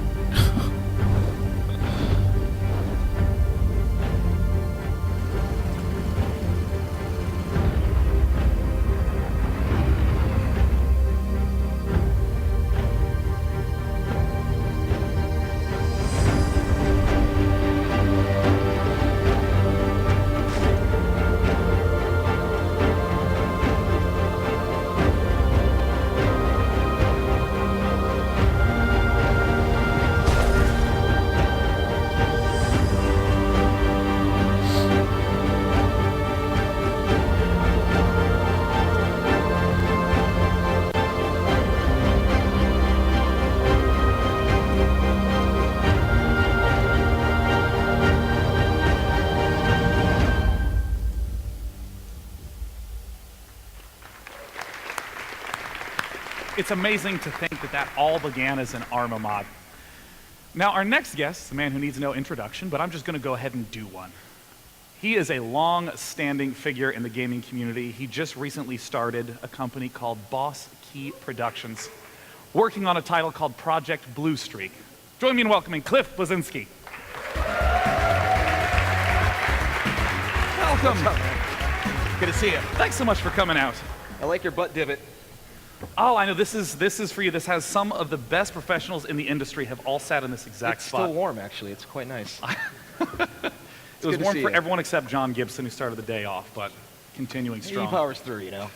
So I want to talk a little bit about your break from game development, what it was like looking at all the trends that were emerging. I had fun during the time period I had off, right? I mean, I'm not going to lie, you know, hanging out reading books by a pool is a lot of fun, but honestly, I got really bored. And I saw other people announcing their games, I saw trailers, I saw interviews, and I'm like, I miss this stuff. I miss being a part of it. And that was honestly after 6 months. So basically it was not working for a year and a half. It took nearly a year to kind of figure out who the proper partner would be to actually launch the studio and make something really, really cool with Nexon. And I mean, you saw so much stuff go on in that period. I mean, now we have VR, we have early access, we have, you know, the sort of indie renaissance. Yep. I mean, are there just always game ideas pouring out? Are there specific ones that when you looked at the market, you said, this is what I want to work on? Well, for me, I wanted to get back to first person. I mean, I'd worked on Gears for so long, and Gears is, of course, third person, and that remake looks great. Good job, Rod.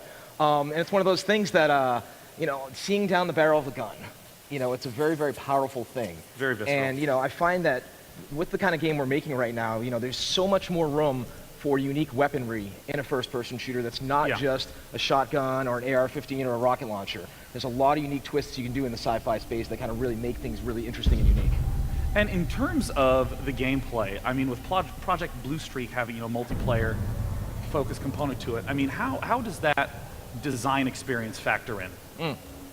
Here's the funny thing, right? We're finding, I turned 40 this year, right? I can't aim as well as I used to. I play CSGO and I get my ass handed to me in the pubs. It's horrible. It's just bad. So what we're finding is the older studio members were making characters and weapons that are easier for them that they can't aim. So it's more like area of effects type weapons, right? Yeah. Whereas the younger folks in the studio who are, you know, 20s and whatnot, interns and they just cream everybody with the high precision weaponry in the game. So I mean, we see so many shooting games coming out right now, like Overwatch, like Gigantic, that we've got the chance to see earlier today. I mean, what does it feel like to see so many games coming out with kind of a similar idea? Well, I think it turns out that, like, when I had the idea a year and a half ago to make a small to medium-sized studio with, you know, 5v5 for a multiplayer game, I was not the only person who had that idea. So we're actually happy that there's games like that, Overwatch and Gigantic out there, so we can actually look at what they're doing and specifically say, let's not go in that direction. You know, there's some overlap of, you know, Venn diagram of weaponry or characters and things like that, but just art style alone, we're going for something that's a little bit more realistic. If you look at, like, you know, Gigantic's over here and, you know, kind of have that League of Legends, like, kind of very colorful look, and you have your depressing kind of dark Killzone-y Gears environment over here. We think there's like a halfway point where we can be at, where we kind of, you know, get the best of both worlds. Yeah, I mean, you talked about CSGO. Are there other shooters from the multiplayer experience that you really take inspiration from? Like, what are some of the things you're really trying to capture for the multiplayer player? The one that just, for some reason, CSGO is all I want to play lately. Like, Counter-Strike to me is still the most airtight first-person shooter I have ever played. And when you look at the skill level of some of the players on those servers, they are just second to none. Insane. I mean, you're jumping through the little crack and somebody ops you in the midair, right? And like the headshots that everyone pulls off. And it's one of those games that every time I play it, I get a few more kills and I get better and better at it. Yeah. And that's really what I'm gunning for, is the kind of thing that's easy to learn, lifetime to master. When you see, you know, I always joke, I can go in, you know, my driveway and shoot a few hoops, but what separates me from LeBron is insane. So, you know, a person playing this game at the peak of their skill level who's truly mastered it after potentially thousands of hours is going to look like a god. And when you explore these sorts of highly skill-based mechanics, are you looking for esports to be a sort of trajectory in? Because I mean, that's really where CS has been capturing so much. Esports is one of those buzzwords that everyone just slings around, but they forget that, I'm slinging it around. It's a great just buzzword. Sling it. It's like, Counter-Strike's been around for quite some time, right? And like, in order to make a game an esport, you have to really make something that's skill-based, that has an amazing community, respect that community, and work with the community to build up to actually hopefully have people play the game professionally and, you know, sometimes make more money than the developers. And I mean, a lot of people know you from your work with console gaming, but why PC? Why the PC platform for the PC community? The beauty of the PC, and this isn't to slag anything about consoles, because maybe the game can come to consoles eventually, leading with PC first and foremost allows us to be agile. We can get a version out there, potentially, early access. We can have iteration, have test kitchen servers where you can try out new weapons, some white box maps, and continue to work with the community on a rapid basis. That's one of the many things the PC gets us. Also, keyboard and mouse, man. I love my console shooters, but keyboard and mouse for first-person shooters is still the best way to go. Yeah. It's the only way to go. Cliff, let me say thank you so much for developing for the PC. If only everyone did that, and I am talking to you, Bloodborne. Cliff, it's good to be back. Thank you so much for joining me today. Ladies and gentlemen, Cliff Blazinski from Project Blue Streak. Now, we got the chance to do an earlier demo with Strafe, but this upcoming demo, I am going to be a participant. And it's going to be a game called Enter the Gungeon. Let's warmly welcome Dave Crooks and Joe Hardy. Hello. Hi, how you doing? Welcome. Now, let's go ahead and hop right into the game where I'm going to be playing co-op. I have my controller here. So Blizzard is apparently up pretty soon. The pressure's on, so I'm just going to ask you to explain while I try my hardest to win. So yeah, we'll see what happens. Enter the Gungeon is a bullet hell dungeon Odds crawler, are it's just me, Heroes of the Storm information. Co-op for the so. first time, as well as this new tile set and a new boss at the end of the demo. So if Joe, you want to let Day 9 out of his cage? I'm locked in a chest. Here's me. Yes. Now we're stepping into these rooms, and my understanding is, as you said, it's a mix between Binding of Isaac and these bullet hell sort of shooters. Absolutely. So walk me through just the basics of what we're seeing right now. So each room is hand designed, but the procedural generation builds floors according to a set of rules that we think makes really good dungeon design. Yeah. And we're really big fans of Ikaruga and Dark Souls. So when we went to go and make a bullet hell game, we thought to ourselves, what better way to manage the bullet hell patterns than a dodge roll with iframes in it? So when all the bullets are coming at you, the best thing you can do is actually dodge straight through the bullets. And you'll see that in the boss coming up. And I'll try my hardest. And I mean, you earlier when we first got the chance to touch on this demo, you just said to me straight up, this is a hard game. You're going to need to practice it a lot. I mean, what is it about that extremely difficult experience that you find so compelling? Well, just to be honest, victory is always more rewarding when you earn it. Right. So it's not difficulty for the sake of difficulty. We make it difficult, and then we provide the player with as many tools as we can to give them a good chance to avoid damage themselves, so they really feel like they earned it. And we have the dodge roll with iframes, but we also have some staples of shmup games, like when explosions go off, they actually delete bullets. There's various items that will wipe bullets off the screen. So you just need to use all the tools available to you to survive.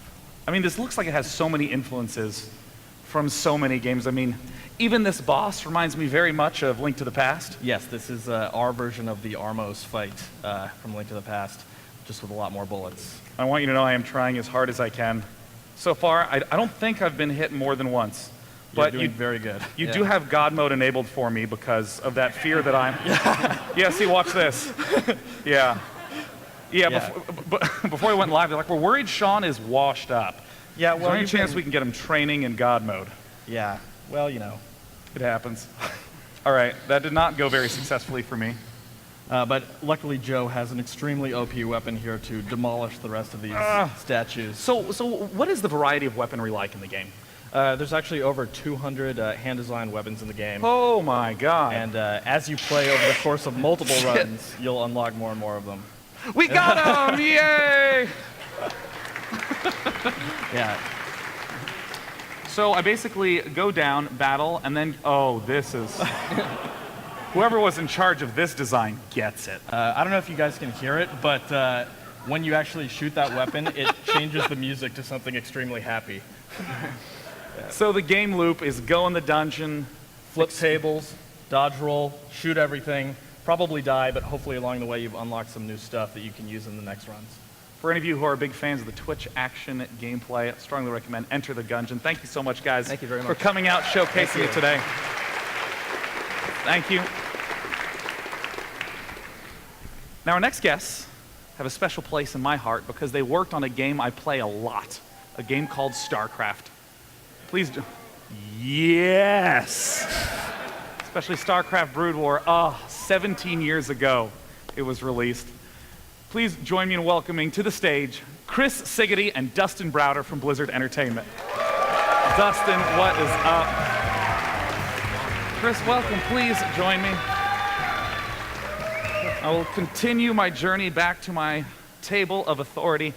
Heroes of the Storm has just come out. You're the new MOBA kid on the block. What's it feel like to finally have it officially released? Super exciting. We've been working on it for a very long time. We internally call Heroes of the Storm BlizzCon or Blizzard the game. We created it in concert with the community in a very big way, and it's finally arrived. So very exciting for the team in general, and this is just the beginning, as we're about to see, I think.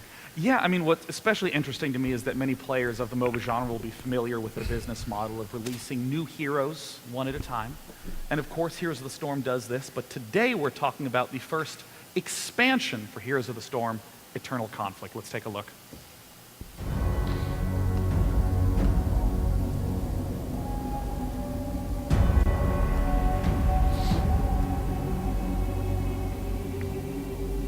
There is an eternal battle between light and darkness. The high heavens. Why is there always like an old guy like whining about like what's to come? Hells. Now, that conflict continues in a new arena.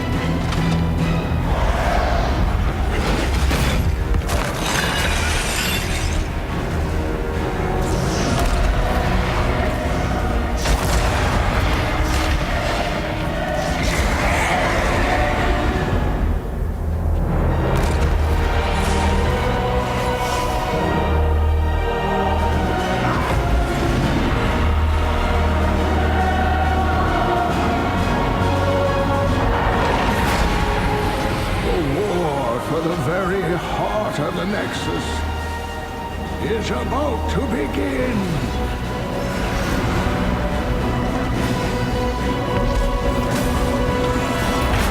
Which side will you choose?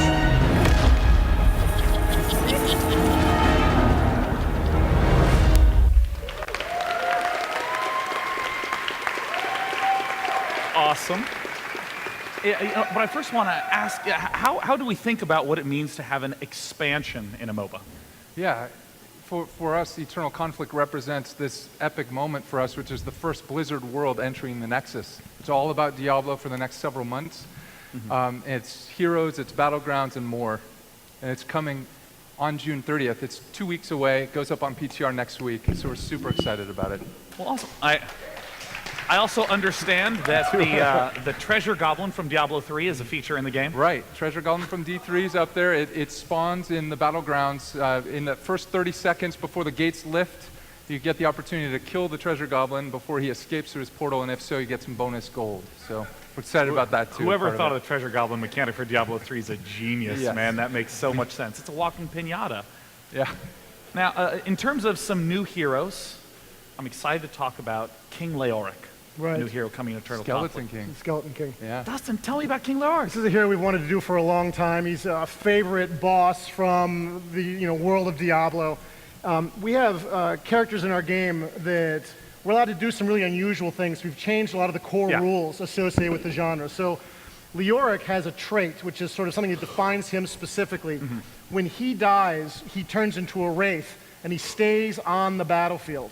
And he'll stay on the battlefield for the duration of his death. Can he deal damage? He can't deal damage, but any damage, he can attack other players, and he can slow them and do other effects. Any damage he would have dealt lowers his death timer, which will allow him to get back into action even sooner. So you can imagine that you're running around as a wraith, sort of haunting the people that killed you, and then when your death timer ends, you return to the battle exactly where that wraith is standing. You don't need to come back from the fountain. You'll be right there, maybe just delivering just vengeance on the guy who killed you. Can anyone deal damage back to you? No, you're just a wraith, just floating around. But he's a hero for you and I, for sure. So Right. when we die repeatedly, we Right, can come you'll be back good. quickly. You'll be right? good. So what else can King Leoric do? Well, King Leoric's got a number of heroic abilities. These are sort of the top end abilities. You can choose between two different abilities, like all of our heroes. The first is called Entomb. With Entomb, you can create these walls that will trap heroes maybe in a position they don't want to be right now. Maybe point blank with Leoric, and maybe some other team members might leap in to help you out as well. So he's this very powerful warrior character that can really control the battlefield. His second heroic ability is ability that allows him to move across the battlefield. It's the March of the Black King, and it allows him to sort of smack enemies with this giant mace. And it reminds you of the boss battle from Diablo 3, where he's unstoppable. There's nothing you can do to prevent this once he winds it up, and he deals ferocious amounts of damage, healing himself with every swing as well. So he can really plow through an enemy team, really add a lot of value to a team fight. And I mean, I know also the monk is being added. I don't know if you can talk at all about the monk, but Well, I'm going to ask you to. The monk is, no, it's all good. The monk is still early in development for us a little bit. We're still working on him. He is the first Diablo support character coming to the game. He's very mobile, very agile, leaping on enemies, jumping to help heal friends. And at the same time, we're trying to do something very special and different with his talents.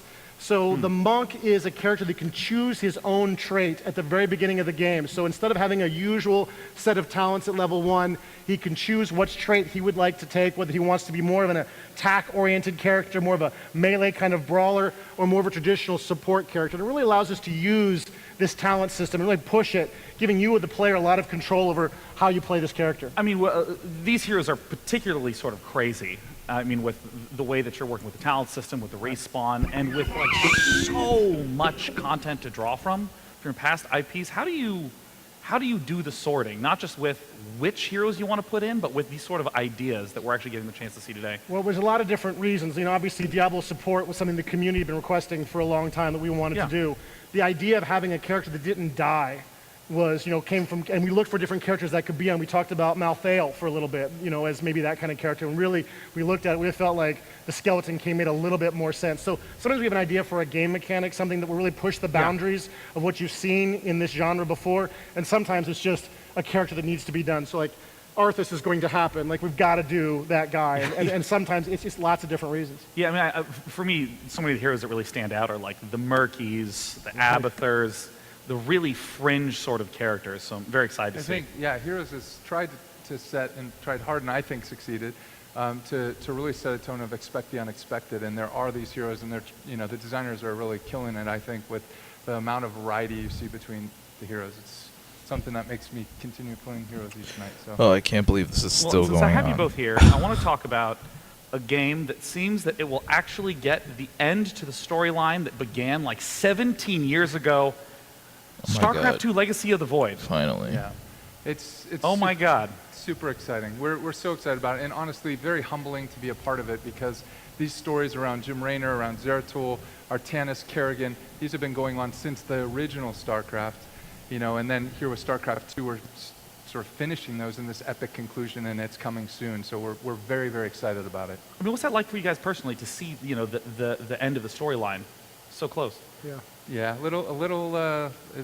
it's humbling. It's somewhat emotional, honestly, to have worked on it so long and see it come to this. And it's certainly not the end. We have a lot in store for StarCraft II, but this story around these heroes, these characters is happening with Legacy of the Void. So very excited to share it.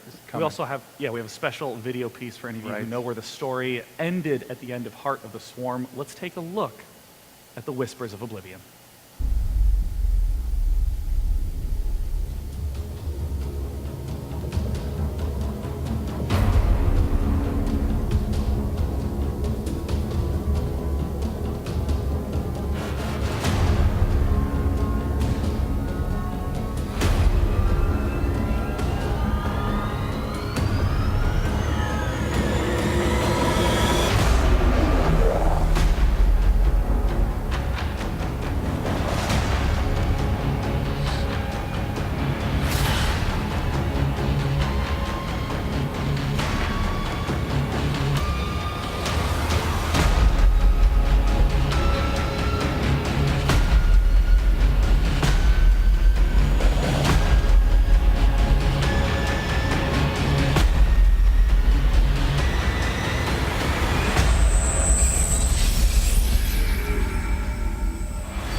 You know, what? What does it mean to have prologue missions, and when the hell can I play them? Yeah, so Whispers of Oblivion is connecting, it's really the story of Zeratul, who we haven't seen other than in cutscenes in Heart of the Swarm, and it connects the end of Heart of the Swarm to the beginning of Legacy of the Void. And it's a 3-mission series that connects those things. Zeratul is focused on finding and the final clues to the Xel'Naga prophecy. And he puts those things together. You get a chance to play it. So, you know, we left Heart of the Swarm. We've got the Terrans trying to put together their destroyed civilization from the end of that game. At the same time, we've got Kerrigan, the queen goddess of the Zerg, who is sworn to destroy this dark creature called Amon, who's making these monstrous hybrid creatures by combining Protoss and Zerg DNA with forbidden and foul technologies. And she's off in deep space trying to destroy this creature. And this is the opportunity for the Protoss now to finally retake their homeworld, to finally retake Ire they lost so many years ago back in the original StarCraft game. And we've got Zeratul running around at the same time trying to put this prophecy back together. So these 3 missions will give you a chance to sort of catch up a little bit and understand more about this prophecy. Now, all of these missions will be free to all players, regardless of whether you've bought or purchased StarCraft at all. So just sort of free to the world. But if you want early access, you need to pre-purchase Legacy of the Void. And we'll have a lot more details about that coming in the next month. I know so many people are huge fans of the single player of, you know, Legacy of the Void, but how do you balance working on that versus the multiplayer component with such a huge esports scene? Well, it's a really complicated process of having 2 teams, basically. And we have one group of guys whose sole focus is on the esports experience, the multiplayer experience, and making sure players can get into and understand that experience. We got a whole other group of guys whose whole job is to make sure that we've got this amazing campaign experience. We also got guys who are working on our arcade systems to make sure that we've got the best mod tools out there we can possibly provide our players. The real challenge, of course, is trying to keep everybody connected. But everybody's so focused on making their part of the game a great, amazing experience. If this doesn't end at 10:30, I swear to God. I'm excited for the final end of the story. I'm excited for the new units at the final release. Gentlemen, thank you so much for coming out. Chris Siggety and Dustin Browder from Blizzard Entertainment. Thank you so much for coming out.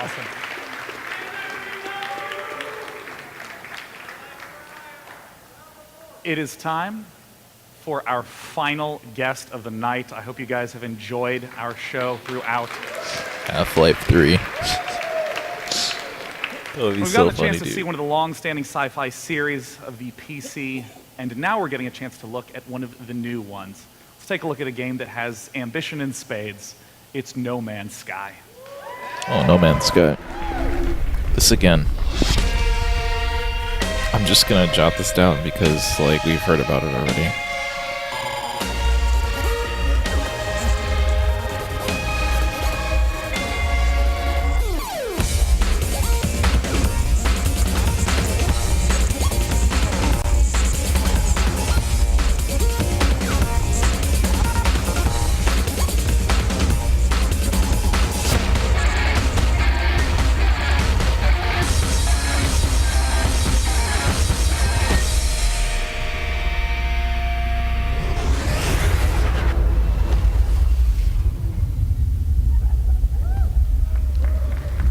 Gentlemen, Sean Murray, the co-founder of Hello Games.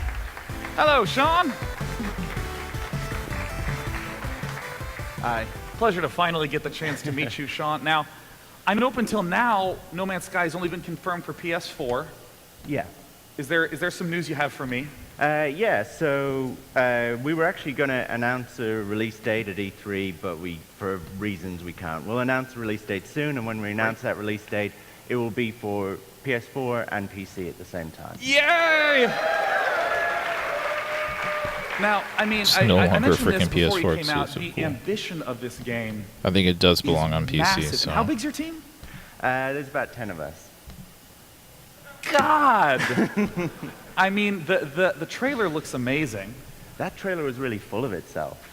Did you see all those quotes? Who put that together? I know you had your own typeface in there. Yeah, I thought Hello Games It had the was Cannes humble. Festival, like, sort of laurels.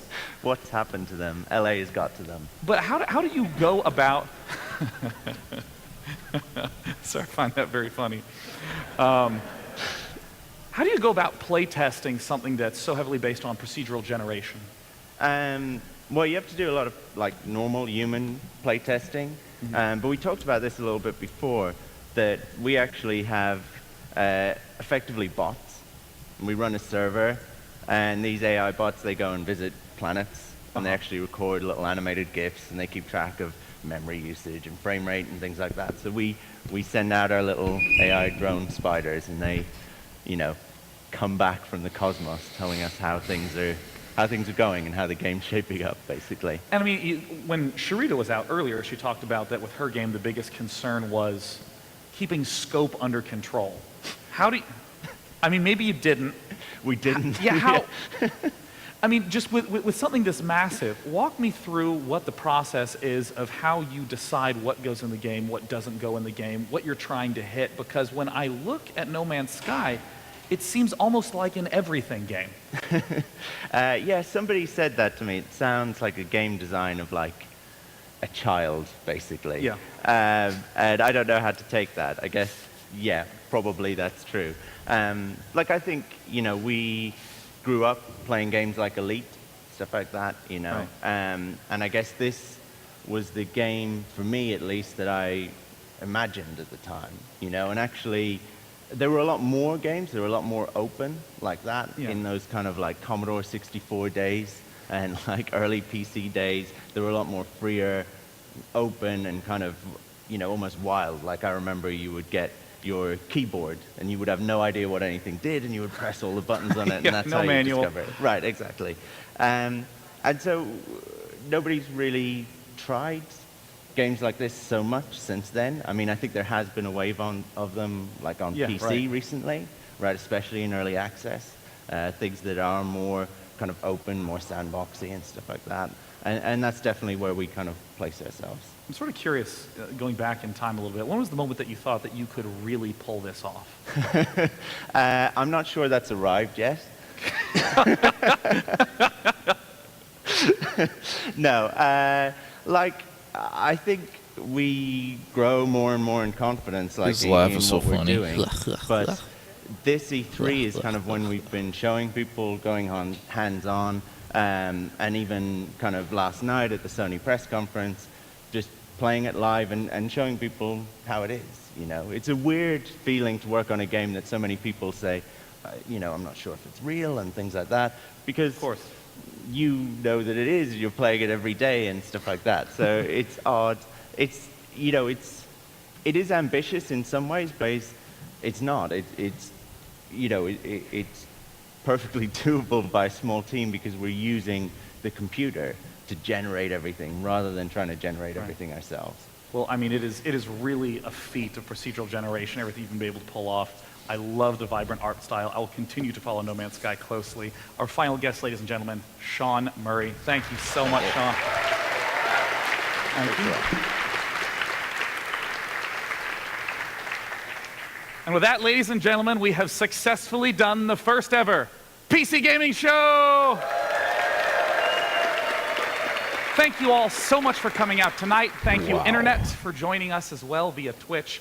Enormous shout out to the sponsors, AMD, Bohemia, Tripwire, Xbox, Microsoft, and Digital Storm. They were all so supportive of the idea that PC gaming needed its own show as an open platform.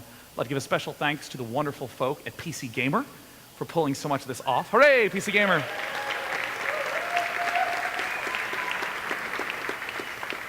And thank you once again for coming out tonight. My name is Sean Plott.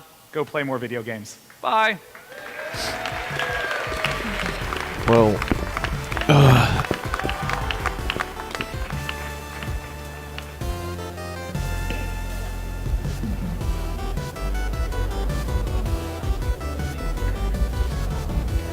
all right, well, that was quite a bit of time to stay seated. That was about 2 hours and a half of sitting here and watching titles that we've pretty much heard about, but things are getting updated. That's just how things are with PC games in general. They're always getting updated, and I guess every little update you absolutely have to talk about. I'm not really going to go over too much about what happened here. I'll just kind of mention some titles that stuck out to me. just in general, like a lot of these games I don't even follow, so I don't really know too much about them. But just going down the list here, let's see. Okay, some of my highlights definitely. There's two things I guess that I really enjoyed about this. They did announce that Killer Instinct, which is right now is an Xbox One exclusive fighting game, is headed to the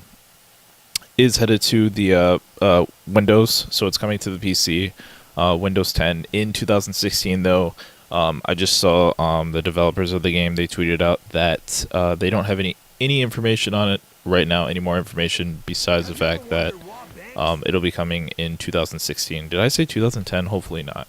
So yeah, that's coming in 2016. Also, Gears of War Ultimate Edition is coming to the PC as well, which is freaking awesome.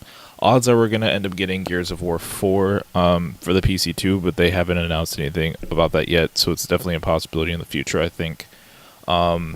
Yeah, so those are the main two titles I wanted to see back on PC, and it's happening, so I'm really, really, really happy about that. Yeah, so I will definitely be buying Gears of War both on PC and on Xbox One. Let's see what else. They didn't announce a release date for that, but I want to say it'll probably be later, especially if they've been developing it solely for Xbox One up until now. So we probably won't see that, I don't know, maybe until like late this year if it is coming to PC. Perhaps even in 2016 might get pushed to 2016, but hopefully it's not that long. Let's see, what are some of the other big titles they talked about? So Guild Wars 2 Heart of Thorns is a new expansion for Guild Wars. We've known about that for a few months now. They did talk about the guild halls, which I guess is like guild housing in this game. Someone will have to correct me if I'm wrong, but I guess it's like guild housing. So you can unlock new features with guild buildings. You can decorate your hall with all kinds of stuff. You can get an arena in your hall, and you can brawl, do PvP with your guild mates, or you can invite other guilds into your arena, and you can do like 10v10, 5v5 against other guilds, which is pretty freaking awesome. You guys can all queue up and go into guild quests and stuff like that. Do like a portal that's in the guild hall, which is pretty freaking awesome. And it's not just like a house that your guild has; it's an entire map that your guild can own, and that's pretty freaking awesome. And last thing they announced that it was Heart of Thorns is available with the pre-purchase right now, so you can definitely jump on that if you want to just get that all done and over with. So be ready to jump right in when it releases. I don't know the release date. I feel like it comes out in August. I want to look that up just so I know for sure.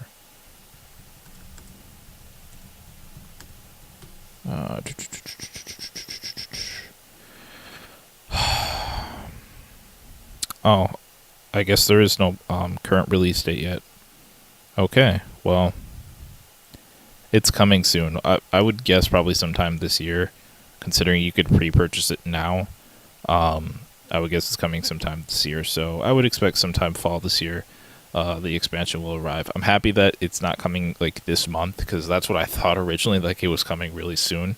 But thankfully they're waiting a little bit, because I know new Final Fantasy game is coming out, or Final Fantasy 14 Heaven's Ward is coming out this month, and I don't need 2 MMO expansions to deal with at the same time. Let's see, I know Arma is a big title, so Tanoa, I guess it's called, is going to be its new expansion. I think that's worth mentioning if there are any Arma fans out there.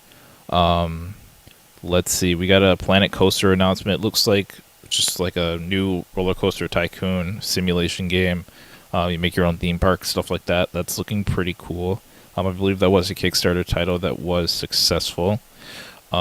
Dirty Bomb, which is a game that I kept my eye on for a little bit until I got the beta. I didn't really like how it played on my computer. Wasn't really liking how it ran.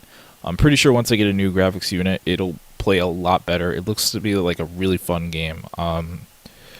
Kind of like Counter-Strike mixed with Team Fortress 2. So if you guys are into that, which a lot of people are, you're definitely going to want to try out this game. You'll love it. It'll be really fun. It's just a little more fast-paced, I think. Let's see. Project Blue Spark. I completely forgot what that was all about. I think he just got on stage to talk about it. I don't know if they showed off anything. But let's see. So Heroes of the Storm, Internal Conflict, I guess that's worth mentioning. Skeleton King is now going to be a playable hero. The monk class from Diablo is going to be a playable hero. Apparently, he's very mobile, very agile, so definitely them to look forward to. The expansion in Turtle Conflict is be releasing in like little bits and pieces. It's not all at once, thank God, because the game literally just launched. And I mean, Heroes of the Storm, it literally like just launched, so like last week, I think. So it's good that they're releasing this bit by bit instead of all at once. I like that. Let's see. So Whispers of Oblivion for StarCraft 2 Legacy of the Void. Three-part campaign missions, or 3 missions for the campaign, kind of tying into the Legacy of the Void story. Coming out July 2015 with, I guess it'll probably be a new beta update, but it will be accessible to everyone. I don't know if this means that we're getting a Legacy of the Void open beta in July, but that would be really cool if we did. Let's see. And then they talked about No Man's Sky, which we heard a lot about during Sony's press conference. Still in development, but it seems like they're wrapping it up a little bit. But they did announce during the PC conference that it's coming to PC and PS4 at the same time. So another title that's no longer or officially confirmed not to be a PlayStation 4 exclusive. So I'm actually happy about that because it looks like this game does belong on PC. So I'm really glad that they are making it available to PC players. So yeah, that pretty much does it for the PC gaming press conference. 2 hours and a half of just PC games, and we did see a few new graphics cards, stuff like that. Not really my forte, like I just don't know much about graphics cards and stuff like that, so I'm not going to try and sound like I know what I'm talking about when it comes to that stuff. But you guys can definitely check that stuff out if you're interested. I will just let you guys know the graphics cards that were announced that I were able to jot down. So we got the AMD Radeon R9 380, which is, I guess, is a lower scale 4K graphics card. So probably cheaper. So if you're looking for something cheap, but something that could run 4K at the same time, this seems to be right up your alley. We got the AMD Radeon R9 Fury X, and then we got the AMD Radeon R9 Nano, which is actually the smallest 4K graphics card to exist right now, I think they said. And then they were talking about a it's like their new computer. It's a gaming computer. It's really small. It has the world's first ever dual VG GPU card. Don't even know what that means, but I guess it's a graphics card with 2 GPUs on it, rather than having to install 2 separate graphics power units in your computer. It's just they're all on one card, which is pretty cool, and that's why that computer that they showcased was really small. So yeah, that's looking pretty cool. Don't really know too much about that, but for all you PC heads out there, you'll probably go nuts over that. Let's see. Hey, what's up, Sir Charles? And what's up? Oh, there's just a few people here. Man, why stream you get like new viewers? I don't know. I like talking about games, so yeah. Stream anyway.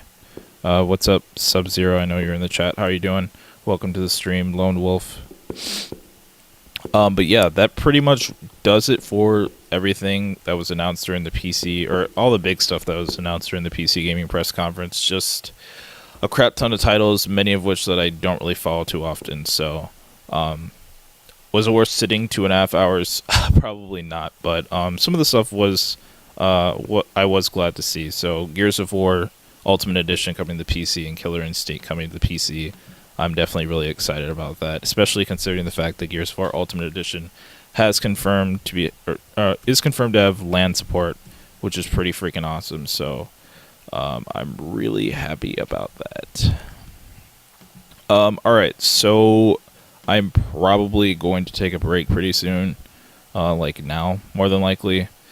Let's see, what time is it? It's 10:41, so it'll probably be like a 20-minute break, and then I'll get ready for, geez, that went a lot later than I planned, so, but I'll probably go into a, final wrap-up show.